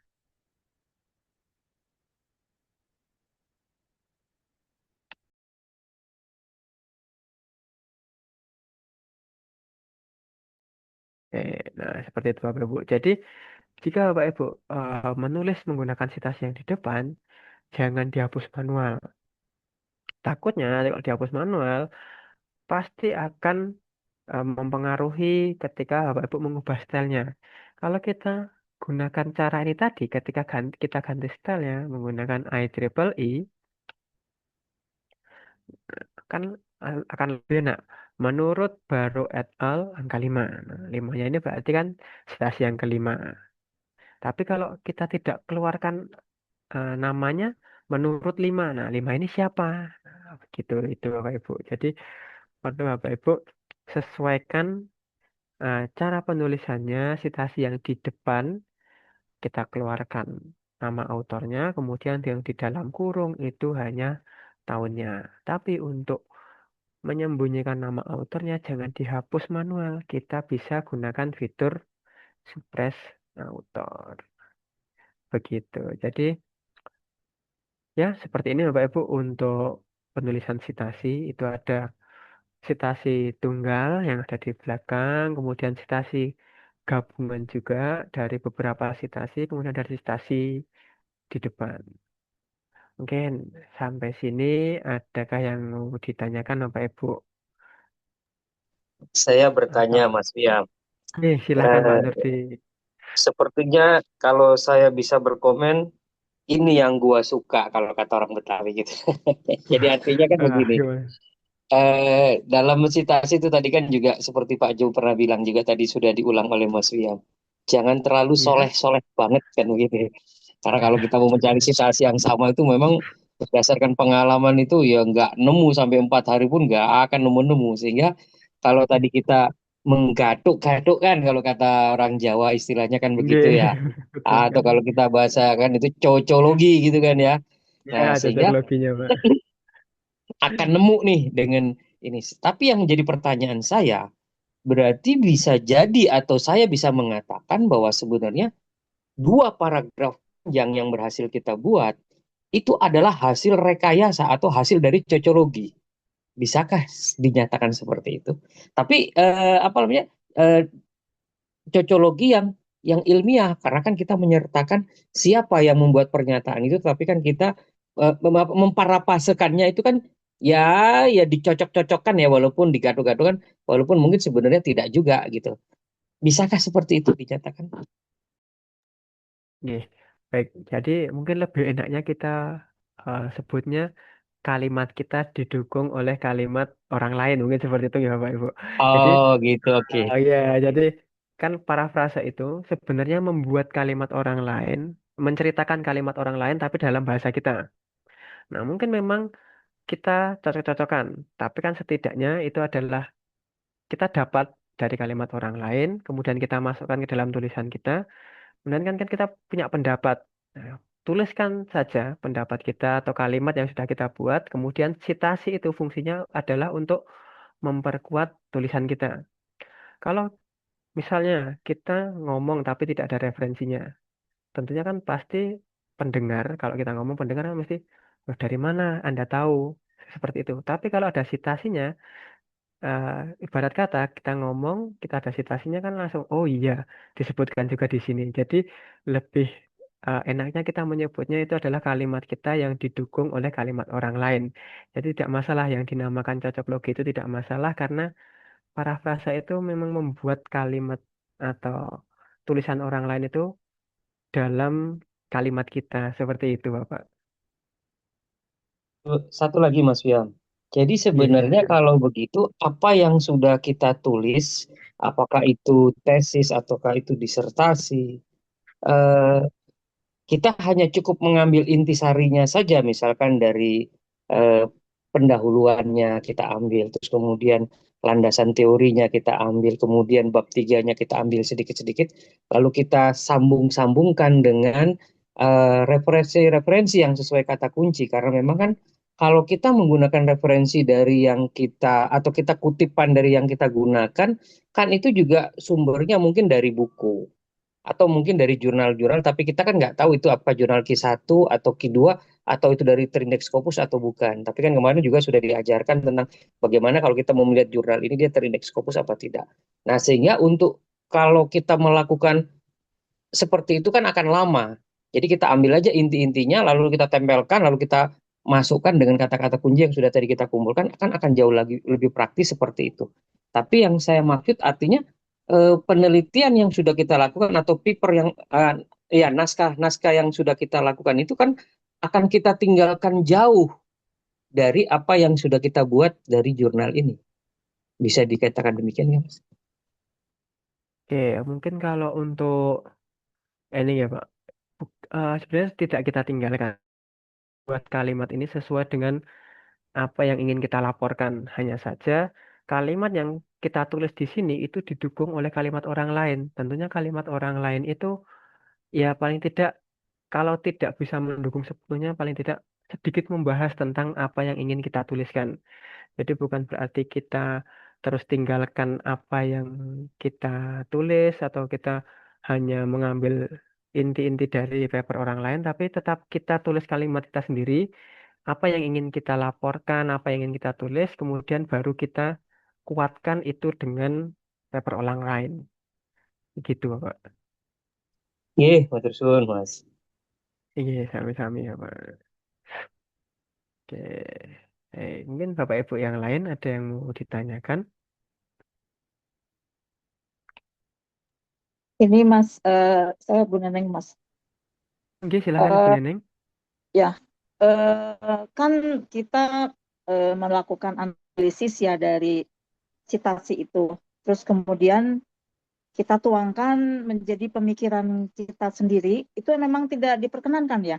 Eh, kita kita ramu, terus kemudian menjadi bahan pemikiran kita sendiri begitu. Emang tidak harus selalu ada citasinya, seperti itu. Oke, mungkin kalau kita ambil kalimat ini dari orang lain, dari artikel orang lain, tetap kita harus masukkan citasinya, Ibu. Jadi lebih baik kalimat yang kita tulis itu memang didukung dari artikel-artikel yang sudah terbit sebelumnya, yang sudah terindeks sebelumnya. Biasanya kalau kita ambil mungkin tapi kita tidak cantumkan citasinya kan sebenarnya boleh-boleh saja, tapi sebaiknya kita tetap cantumkan citasinya agar memperkuat apa yang ingin kita tuliskan, memperkuat dalam artian ketika orang membaca tuh, ketika membaca tulisan kita, nah, kenapa ini kok bisa menulis seperti ini? Oh, ternyata ada penelitian yang menunjukkan tentang kalimat ini. Mungkin seperti itu, Ibu. Maksud saya itu saya sepakat. Maksud saya kita kan harus juga punya pemikiran sendiri ya, punya pemikiran sendiri. Tetapi apa yang kita pikirkan itu berdasarkan juga kan dari hasil bacaan, dari hasil analisis kita, dan itu sangat banyak begitu kan, sangat banyak apa ininya gitu, bahan-bahan. Karena kan apa yang kita tulis itu kan berdasarkan dari apa yang kita baca kan, seperti itu. Nah, maksud saya, Iya. dan itu kita tuangkan menjadi pemikiran kita sendiri, dan apa istilahnya itu, dan bahkan kalau kita di S3 itu kan harus juga menghasilkan suatu teori baru misalnya kan, seperti itu. Nah, itu merupakan hasil dari pemikiran kita sendiri. Seperti itu. Apakah itu tidak diperkenankan? Jadi harus selalu ada citasinya begitu, apa yang menjadi bahan pemikiran Oke. kita sendiri itu. Iya. Kalau jadi bahan pemikiran kita sendiri itu biasanya mungkin nanti ada di bagian introduction, tapi mungkin di ONW-nya. Dari mungkin riset ini penting karena apa? Karena mungkin mendukung tentang apa, atau mungkin dari pemikiran Ibu dari sebuah bacaan yang sudah pernah Ibu baca kemudian dituangkan itu boleh-boleh saja Ibu sebenarnya. Cuma akan lebih baik ketika ketika Ibu menulis sebuah kalimat itu tetap ada citasinya. Karena kan memang Ibu mendapatkan sebuah pemikiran itu dari bacaan-bacaan ibu yang sebelum-sebelumnya. Tetapi untuk pembaca itu kan tidak akan tahu kalimat tersebut berasal dari bacaan Ibu sebelumnya kalau tidak tertuliskan citasinya. Mungkin kasarnya seperti itu, Ibu. Mohon maaf sebelumnya. Nah, maka dari itu untuk citasi ini lebih baik Ibu tuliskan, walaupun mungkin itu pemikiran Ibu, silakan tuliskan saja pemikirannya, nanti kita citasikan saja untuk di akhir kalimatnya.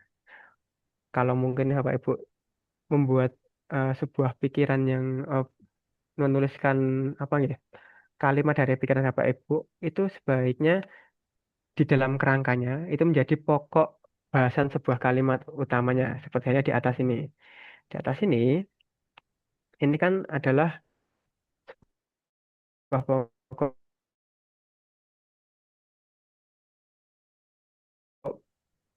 yang saya kembangkan lagi. Setelah itu di kalimat-kalimat yang selanjutnya saya cantumkan sitasinya. Setiap kalimat ada sitasi. Setiap kalimat ada sitasi. Tapi mungkin misal nanti setelah kalimat ini, ibu tambahi kalimat lagi, kalimat dari kalimat ibu sendiri. Tidak masalah, tidak ada citasi, tapi setidaknya nanti setelah ada kalimat lagi, diberi citasi lagi. Jadi jangan sampai di bagian introduction itu full murni atau mungkin kebanyakan hasil pemikiran ibu sendiri tanpa citasi. Lebih baik tetap ada citasi-citasi, lebih diperbanyak citasi di bagian introductionnya, karena itu nantinya akan lebih menguatkan lagi ibu. Oke, baik. Siap. Mas, ya. Iya. Terima Mas kasih. Wiam, Bu. Sama-sama. saya Siap, Adi. bertanya lanjutan yang sudah disampaikan oleh Ibu tadi ya. Tadi kan pernyataan Mas Wiam yang terakhir bahwa kalimat-kalimat itu, setiap kalimat itu alangkah baiknya kalau ada sitasinya. Jadi bisa jadi satu paragraf panjang itu terbangun dari kumpulan sitasi. Sehingga kalimat kita atau ide kita itu hanya tetapi didukung oleh banyak pendapat dari yang kita sitasi dan kita parafrasekan. Kan seperti itu. Betul sekali, Bapak. Nah, seperti itu juga bisa. Nah, itu yang mungkin dikatakan oleh Pak Jo itu kenapa kita memerlukan citasi. Karena kalau kita tulis panjang lebar kalimat kita tanpa adanya citasi, itu kedudukannya akan lebih lemah daripada ketika kita menulis satu kalimat, satu citasi. Kemudian kalimat yang selanjutnya lagi, citasi lagi. Nah, itu akan lebih kuat lagi kalau setiap kalimat ada citasinya. Dan kita membangun sebuah paragraf, itu bisa dari banyak citasi yang kita masukkan. Begitu, Bapak. Baik, terima kasih. Oke, sama-sama. Oke, mungkin Terus Bapak. Mas, dalam Ya, menyusun suatu paragraf itu kan kemarin ada materi itu tuh. Tetapi kan mungkin kalau yang saya pahami selama ini dalam menyusun suatu paragraf kan itu satu terdiri dari satu pokok pikiran utama ditambah dengan beberapa pikiran penjelas. Nah, mungkin itu ya. Nah, beberapa pikiran penjelas ini yang mungkin tadi harus ada sitasinya. Seperti itu ya? iya. Mungkin. Iya, betul sekali, Boleh. Bu. Ya, ya. Oke, Pak, Mas. Makasih. Iya, sama-sama, Ibu. Nah, mungkin seperti itu, nggih, Ibu. Jadi, memang harus ada suatu pokok pikirannya. Jadi, kalimat yang ada, yang sudah kita buat dalam kerangka itu adalah sebuah pokok pikirannya. Kemudian ada kalimat-kalimat penjelasnya. Nah, kalimat penjelasnya ini nanti bisa ditambahkan citasi-citasinya. Nah, kemudian kalau satu kalimat satu citasi, satu paragraf bisa kita bangun dari kalimat-kalimat yang kita peroleh dari citasi yang kita tulis itu. Itu sangat sangat amat diperbolehkan sekali dan itu sangat amat baik untuk dilakukan dalam penulisan paper karena setiap kalimat yang kita tulis ada penguatnya begitu katakanlah. Kemudian ini di kolom chat ini ada yang ada Pak Andi yang bertanya, contohkan citasi Mendeley Reference Manager pakai IEEE tidak perlu menjadi angka. Oke, baik. Jadi untuk Mendeley Reference Manager begitu ya Pak. Jadi untuk penggunaannya di sini memang dalam satu Microsoft Word itu kita bisa masukkan dua Mendeley, yaitu Mendeley Desktop dan Mendeley Reference Manager. Tetapi untuk penggunaannya dalam satu dokumen ini jangan nanti Bapak Ibu gabungkan ya. Jadi untuk penggunaan Reference Manager mungkin akan saya contohkan di Word baru, Microsoft Word. Nah, kita contohkan untuk Reference Manager. Nah, misal di Reference Manager kita kan gunakan Mendeley Site. Tinggal kita buka Mendeley Site-nya terlebih dahulu. Kita tunggu dulu.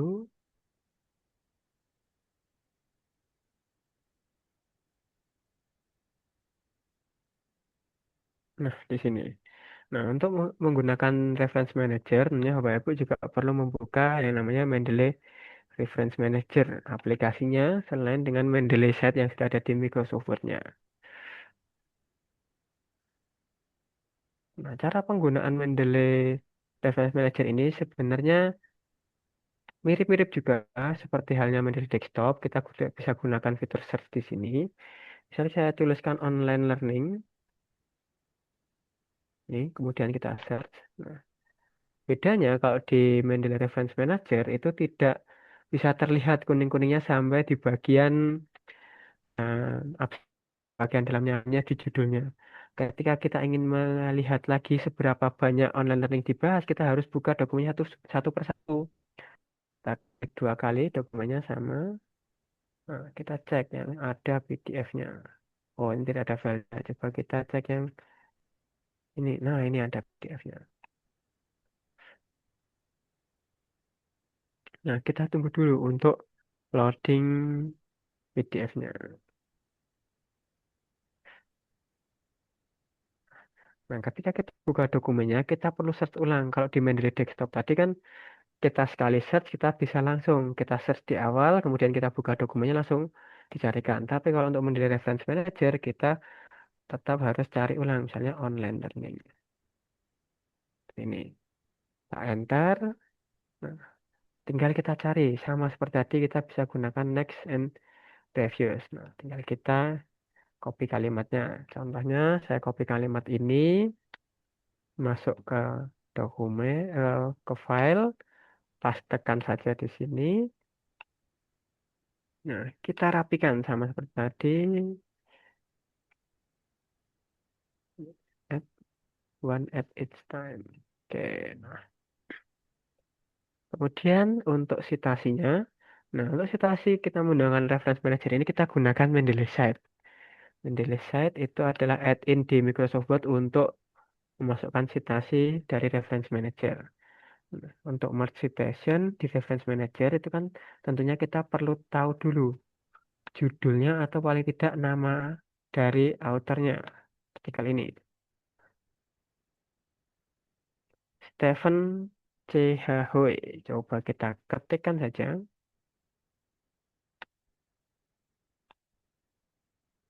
Stephen. Nah, Hui Stephen ini ya. Nah, tinggal kita checklist. Nah, kita sudah eh, dapat satu citasi. Kemudian, misal saya ingin menambahkan tidak hanya dari yang sini.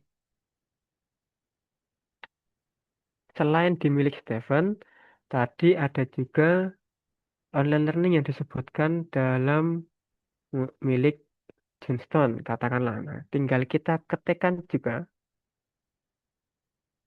Johnston di sini. Nah, kita ketikkan lagi Johnston. John. Nah, ini Johnston. Kita pilih. Nah, kalau sudah kita pilih dua seperti ini, tinggal kita pilih. Nah, sudah kita pilih dua, tinggal kita klik insert dua citation. Nanti akan sudah otomatis ke merge. Kemudian kalau kita ganti stylenya, coba kita ganti stylenya, change station style ke IEEE, update station style. Nah ini seperti ini ya Pak. Jadi langsung otomatis terganti. Kalau nanti Bapak Ibu eh, gabungkan citasinya itu secara manual, kalau kita ganti stylenya tidak akan terganti. Tapi selama kita memasukkan citasinya itu menggunakan Mendeley, ketika kita ganti stylenya itu akan terganti.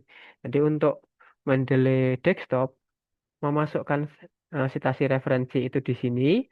Kalau Mendeley Reference Manager, kita masukkan citasinya di sebelah kanan sini. Untuk ganti stylenya, kita gunakan citation style di sebelah, citation setting di sebelahnya.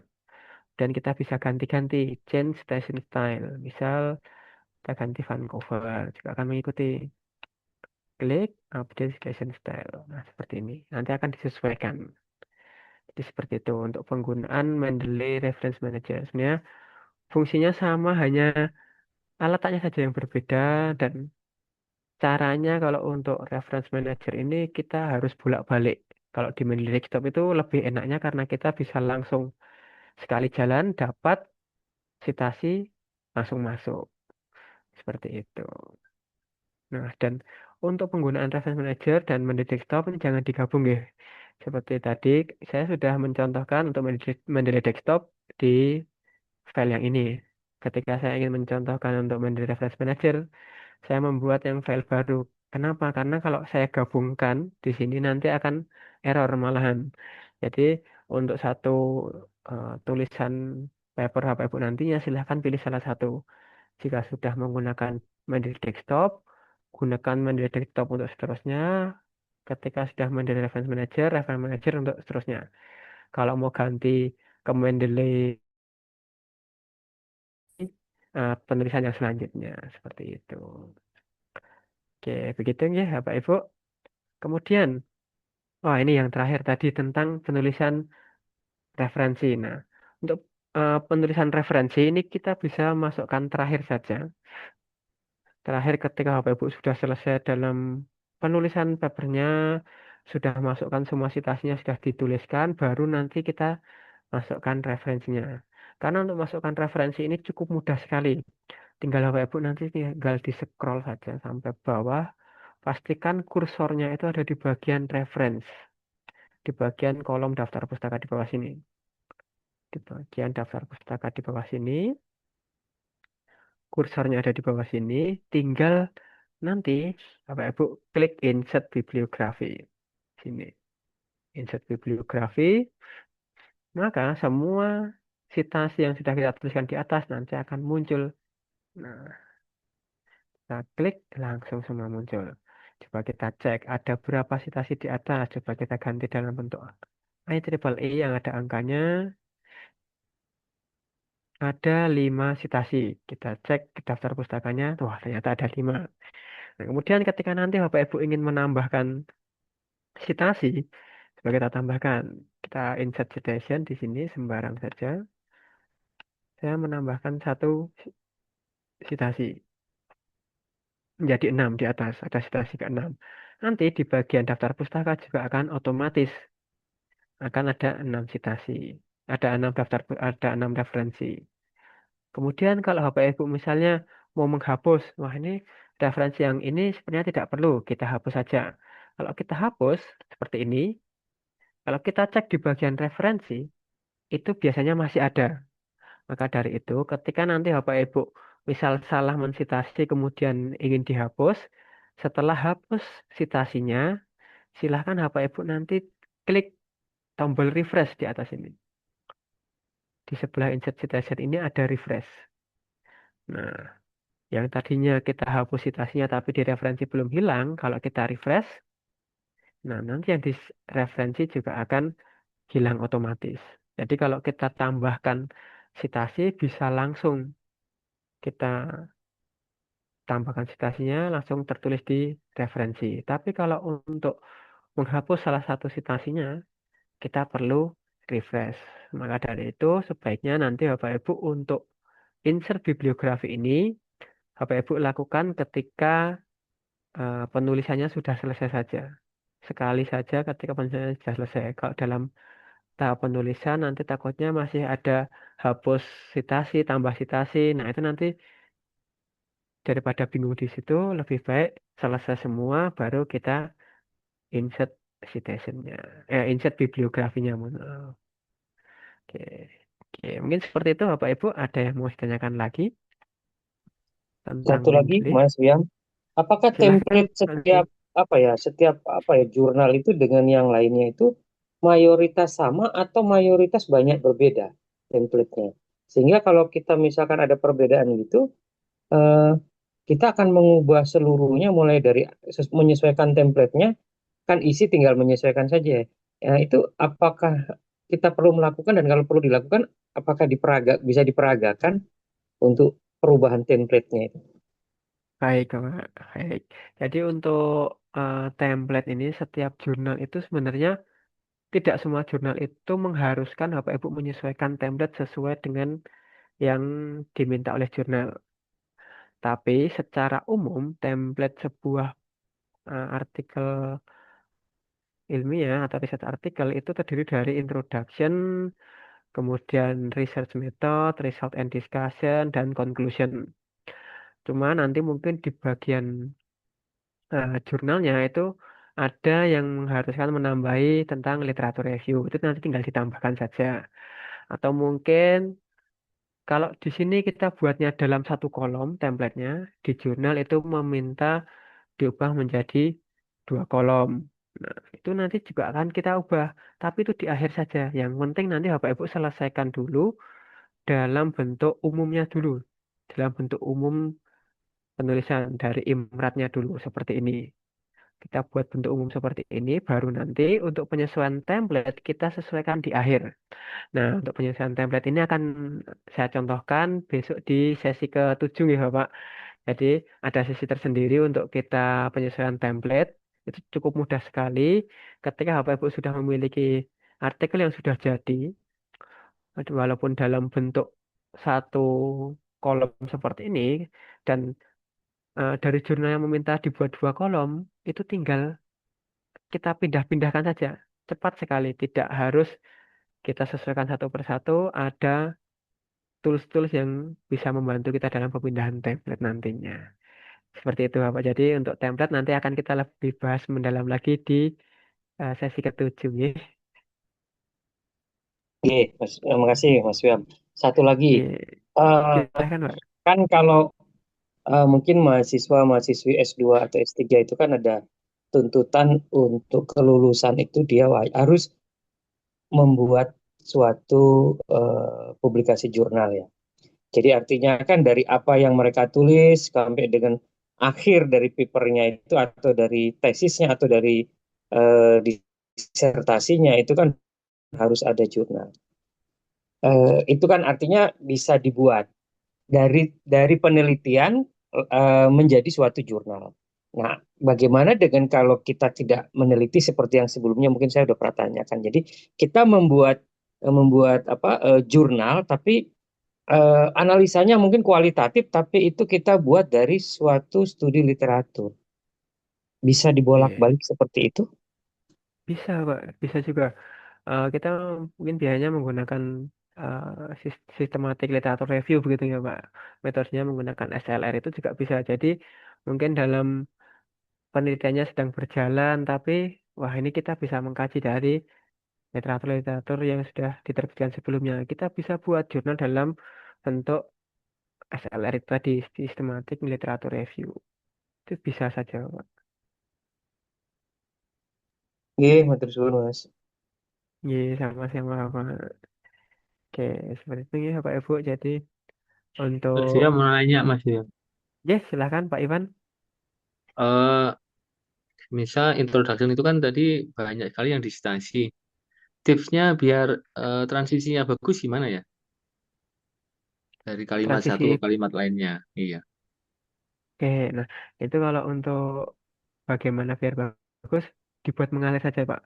Disesuaikan dengan bahasa Bapak Ibu sendiri saja. Karena menurut kami itu untuk bahasa ini lebih baik sesuai dengan bahasa Bapak Ibu sendiri. Jadi misalnya kita bicara tentang pembelajaran online. Pembelajaran online merupakan istilah bla bla bla. Kemudian menurut saya ingin memperdalam lagi pembelajaran online. Oke, di kalimat selanjutnya tinggal saya masukkan pembelajaran online belakangan ini sudah semakin berkembang. Nah, dari kita kan bicaranya dari pembelajaran online. Pembelajaran online berkembang. Nah, nanti dari perkembangannya ini mungkin mengalami dalam perkembangannya ini kan biasanya ada transisinya, sisi transisinya. Kemudian mungkin saya bisa tambahkan beberapa survei dilakukan untuk menguji tanggapan. Nah, itu kan juga bisa. Dan untuk bagaimana padu, bagaimana mengalir itu nanti disesuaikan lagi dengan Bapak Ibu sendiri tentunya.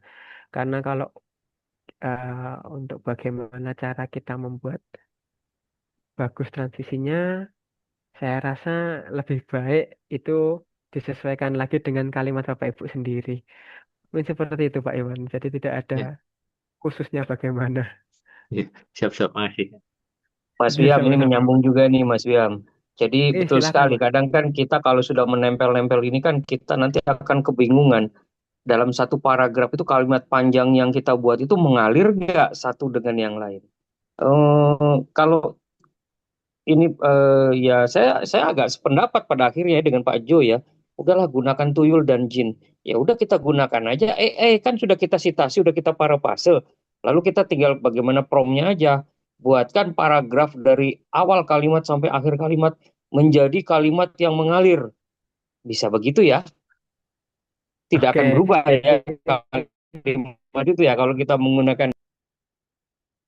Oke, baik. Mungkin ini kalau untuk penggunaan AI ini sebaiknya kita gunakan di saat-saat yang benar-benar sudah kepepet begitu ya Pak Nurdi. Kalau untuk kita parafrase gunakan AI, kemudian nanti kita submit ke sebuah jurnal itu takutnya nanti terdeteksi Turnitinnya mendeteksi plagiasi menggunakan AI. Karena sekarang Turnitin itu bisa mendeteksi parafrase yang dibuat oleh AI. Maka dari itu sebaiknya nanti Bapak Ibu parafrasekan dulu dengan bahasa Bapak Ibu sendiri. Nanti untuk kalimatnya itu mengalir atau tidak, sudah cocok atau tidak, sudah sesuai atau tidak, itu nanti terakhir saja. Kita buat dulu satu kalimat, satu paragraf utuh dengan kalimat Bapak Ibu sendiri dalam bahasa Indonesia terlebih dahulu. Kemudian nanti dalam bahasa Inggrisnya kita gunakan translator. Kita translate satu paragraf tersebut dalam bahasa Inggris. Kemudian untuk mengecek sebuah paragraf itu sudah bagus atau belum susunan kalimatnya, sudah mengalir atau belum untuk susunan kalimatnya, itu kita bisa gunakan yang namanya Grammarly, Bapak. Di akhir, ketika kita finishing, kita gunakan Grammarly. Nah, di Grammarly ini kan banyak sekali fitur yang akan diperbaiki. Contohnya seperti kemarin saya sebutkan adalah correctness, pembetulan kosakata, pembetulan kesalahan penulisan tentang tanda baca atau mungkin hurufnya berlebih atau kurang itu akan dibutuhkan di correctness. Kemudian ada clarity. Kalau Bapak Ibu biasanya menulis terlalu mendayu-dayu bahasanya tidak efektif, nah nanti dari Grammarly akan diperbaiki, akan diberi saran. Kalimat ini kurang efektif, sebaiknya diganti dengan ini. Nah, nanti akan diberi saran oleh Grammarly. Tinggal kita ikuti saja. Kemudian engagement ini kekayaan kosakata. Misal di atas Bapak Ibu menggunakan kata pokok, pokok, pokok, pokok terus. Nah, nanti mungkin pokoknya itu bisa diganti utama atau yang paling utama atau kebutuhan yang utama. Itu nanti akan diberikan kosakata-kosakata atau sinonim kata yang lebih menarik lagi pada fitur engagement. Kemudian yang terakhir ada delivery. Nah, delivery ini akan mengoreksi apakah susunan kalimat Bapak Ibu ini sudah sesuai dengan SPOK-nya atau belum. Sudah ada subjeknya atau belum, sudah jelas belum objeknya apa yang dibahas apa itu jelas atau belum itu akan dikoreksi oleh delivery. Jadi untuk memperbaiki sebuah paragraf itu sudah baik atau belum daripada kita gunakan AI lebih aman kita gunakan Grammarly ini. Karena kalau AI itu biasanya masih terdeteksi tinggi di Turnitin AI, tapi kalau di Grammarly ini sejauh ini masih aman. Kita gunakan Grammarly untuk memperbaiki bahasa penulisan itu masih aman sejauh ini. Dan di sini kita juga bisa sesuaikan tujuan kita menggunakan Grammarly ini untuk apa. Audiensnya kita bisa pilih expert. Kemudian tulisannya kita bisa pilih formal.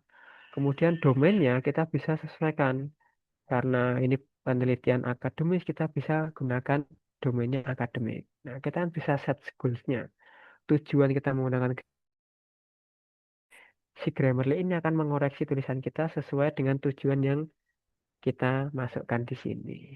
Gitu, Pak Nurdi. Maksud saya begini, Mas Wiam. Kalau kita memang bahasa Inggrisnya lancar, ketika kita membuat jurnal ini tidak dengan bahasa Indonesia, dengan bahasa Inggris, mungkin akan terdetek oleh AI ya. Tapi yang saya maksud adalah ketika kita memparafrasekannya dalam bahasa Indonesia, lalu kita ke dalam bahasa Inggris, setelah semua terkumpul baru kita masukkan ke Grammarly. Kan di Grammarly nanti kan dia akan memperbaiki kata kalimat yang mungkin kurang tepat. Apakah dari situ kemudian tetap juga akan terdetek oleh plagiasi atau tidak?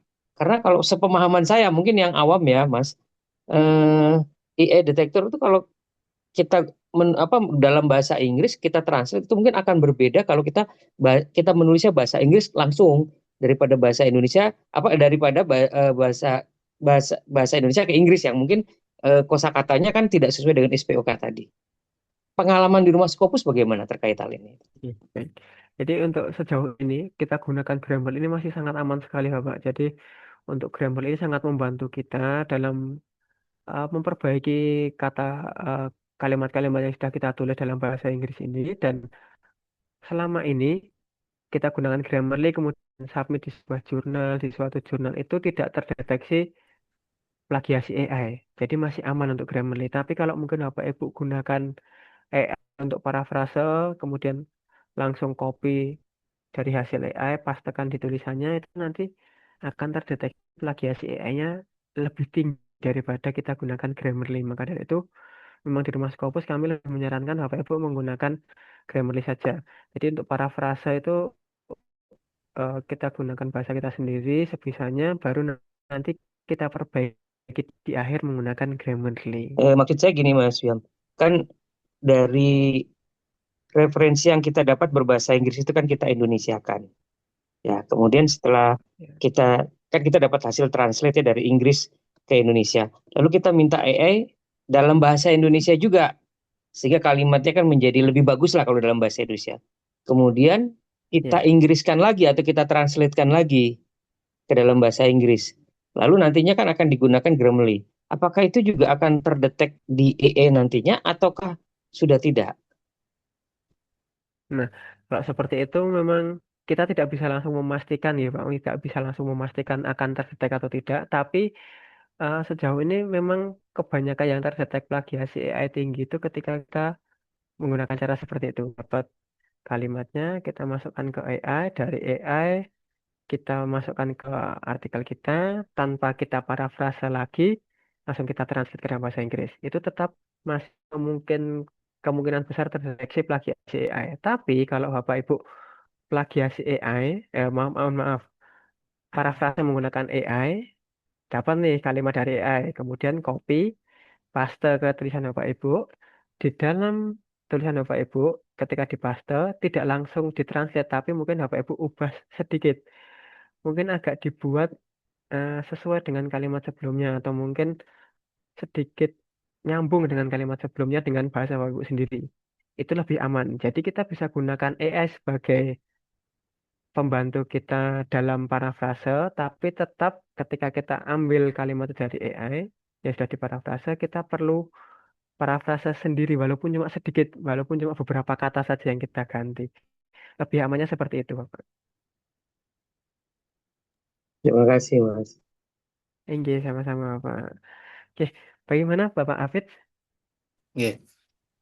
Saya mau tanya yang kaitannya dengan plagiarism. Jadi kalau kita mau ngecek similarity checking atau cek kemiripan, itu kan Turnitin mampu dengan sangat presisi ya untuk bisa mendeteksi itu dengan berbagai setting filter yang kita gunakan, entah itu persentase, jumlah kata ya. Itu untuk similarity Turnitin bisa mampu dengan presisi. Nah, pertanyaan saya, adakah tool alat yang mampu secara presisi mendeteksi antara produk manusia atau human dengan AI? Itu ada nggak sih selain misalnya GPT apa itu Zero ya atau yang lain-lain yang itu memang tingkat akurasinya sebagaimana halnya menggunakan similarity checking di Turnitin. Itu aja Mas. Saya pengen tahu aja itu ada nggak yang sudah secara Oke, baik. presisi mendeteksi itu. Makasih. Oke, sama-sama, Bapak. Baik, jadi untuk mendeteksi similarity checking itu memang paling tepat itu memang masih menggunakan Turnitin, dan untuk detektor AI itu biasanya juga menggunakan Turnitin. Tapi kebetulan di rumah Scopus kami juga belum memiliki Turnitin yang bisa mendeteksi AI. Tapi kalau di jurnal-jurnal yang ada di Scopus itu kami sudah beberapa kali mungkin menemukan ada jurnal itu yang ada detektor AI-nya. Ketika Turnitin dari jurnal itu akan mendeteksi. Memang Turnitinnya mungkin 5% atau 6%, tapi nanti di detektor AI detektornya itu menunjukkan angka 90%. Nah, itu juga nanti akan menjadi masalah ketika Bapak Ibu mensubmit sebuah artikel yang tadi di parafrase menggunakan AI, kemudian dari pihak jurnal dicek, wah ternyata kok similarity-nya rendah, tapi AI detektornya tinggi. Nah, itu biasanya jurnal-jurnal itu juga menggunakan Turnitin, tapi Turnitinnya Turnitin AI juga, Pak. Tapi di rumah Scopus kami juga belum memiliki akses untuk Turnitin AI ini. Mungkin kedepannya akan coba kami usahakan untuk memilikinya, biar bisa memfasilitasi Bapak Ibu semua yang ada di sini. Seperti itu, Pak Hafid. Mas Wiam, Eh, berarti se- Turnitin. Ya, oh ya, bagaimana? saya pernah ini ya mencoba aja Mas ya. Jadi mohon maaf Pak Nurdin ya. Eh, jadi saya pernah mencoba ada kalimat satu paragraf itu ya dalam bahasa Indonesia. Saya translate dulu ke Google Translate gitu kan. Setelah dari Google Translate, kemudian saya perhalus di Grammarly gitu kan. Nah setelah itu file itu kurang lebih ada 3 paragraf yang itu memang saya ambil dari beberapa sumber ya. Setelah saya masukkan ke AI detektor di Turnitin itu ternyata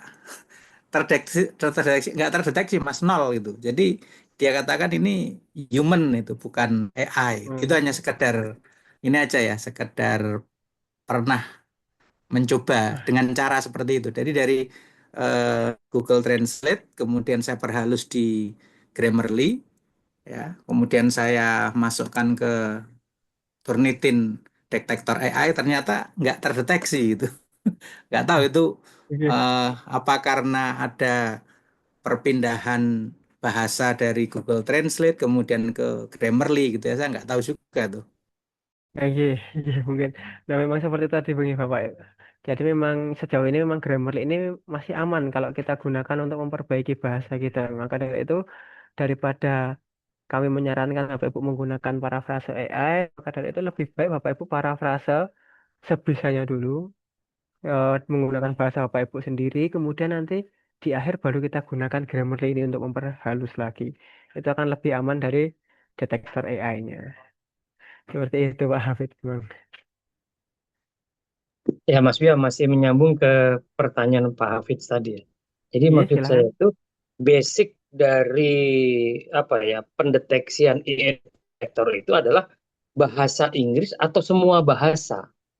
Karena saya memiliki pengalaman yang sejenis dengan Pak Hafid. Jadi ketika saya menggunakan bahasa Indonesia, kalimatnya udah enak menurut saya. Tapi sebenarnya itu saya dapatkan dari AI. Lalu kemudian saya translate ke dalam bahasa Inggris. Tentunya kan bahasa Inggris pasti ada juga SPOK-nya. Kemudian kita gunakan Grammarly. Dan itu tidak terlihat. Nah, yang menjadi pertanyaan saya sampai hari ini adalah apakah basicnya AI detektor itu hanya bahasa Inggris saja atau semua bahasa yang mau bahasa apa saja terus kemudian diinggriskan, kemudian dihaluskan tetap juga terdetek oleh AI detektor ini. Nah, itu pertanyaan saya. Mungkin ada pengalaman kah Oke, di rumah Scopus? oke. Baik, Pak. Jadi untuk bagaimana AI detektor ini mendeteksi bahasa AI itu sebenarnya kami juga kurang tahu bagaimana cara mereka mendeteksi apakah ini dari AI atau tidak. Tetapi memang di rumah Scopus ini kita lebih mengajak Bapak Ibu itu untuk berhati-hati. Karena walaupun ada beberapa AI itu yang mungkin bisa menghumaniskan, tapi kan kita tidak tahu bagaimana bekerjanya sistem AI detektor itu. Maka dari itu lebih baik ketika Bapak Ibu buat parafrase dari AI, kita ubah sedikit, kita ubah bahasa itu sedikit dengan bahasa kita sendiri, kemudian baru kita dengan Grammarly. Nah, cara yang sudah kita terapkan selama ini seperti itu aman kalau kita eh, gunakan parafrase bahasa manusia sebisanya, kemudian kita sempurnakan menggunakan Grammarly, itu masih aman dari detektor. Tapi kalau bagaimana cara AI detektor itu bekerja, kami juga kurang tahu tepatnya begitu ya Pak. Jadi lebih baik kita berhati-hati saja untuk menghadapi mungkin bisa dikatakan makhluk gaib di era digital ini. Nggih, matur suwun Mas. Iya, sami-sami Pak Nurdi. Oke. Mungkin begitu ya Bapak Ibu. Jadi untuk eh, digital writing ini memang kita harus apa ya, menggunakan sisi manusia kita, menggunakan sisi humanis kita. Seperti halnya mungkin sudah dikatakan oleh Pak Jo untuk eh, mohon maaf Pak. Jadi untuk penggunaan AI ini sebaiknya kita hindari saja. Kita gunakan sisi manusia kita dulu. Ada yang namanya smart job dan stupid job, kalau yang dikatakan Pak Jo. Nah, parafrase ini adalah bagian kita ketika kita mengerjakan smart job. Nah, jadi usahakan parafrase ini menggunakan bahasa Bapak Ibu sendiri, kemudian baru ditranslate, baru nanti kalau urusan bahasanya sudah tepat atau belum, kita gunakan Grammarly sebagai finishingnya. Nah, untuk penggunaan Grammarly dan pemindahan template, karena itu nanti kan urusannya tentang finalisasi. Maka kita akan lebih perdalam lagi, akan kita bahas lebih mendalam lagi di sesi yang ketujuh, yaitu tentang penyesuaian template jurnalnya. Oke, mungkin seperti itu ya Bapak Ibu. Mungkin sebelum kita akhiri untuk materi malam hari ini, apakah ada yang mau ditanyakan lagi Bapak Ibu? Atau kita bisa akhiri untuk malam hari ini? Usul aja Mas Wiam, mungkin pada pertemuan Oke. ketujuh nanti ketika kita diberikan pembelajaran seperti ini, mungkin sudah diberikan naskah lengkap. Kalau ini kan tadi kita masih baru sampai di introduction aja, kita udah banyak pertanyaan ya.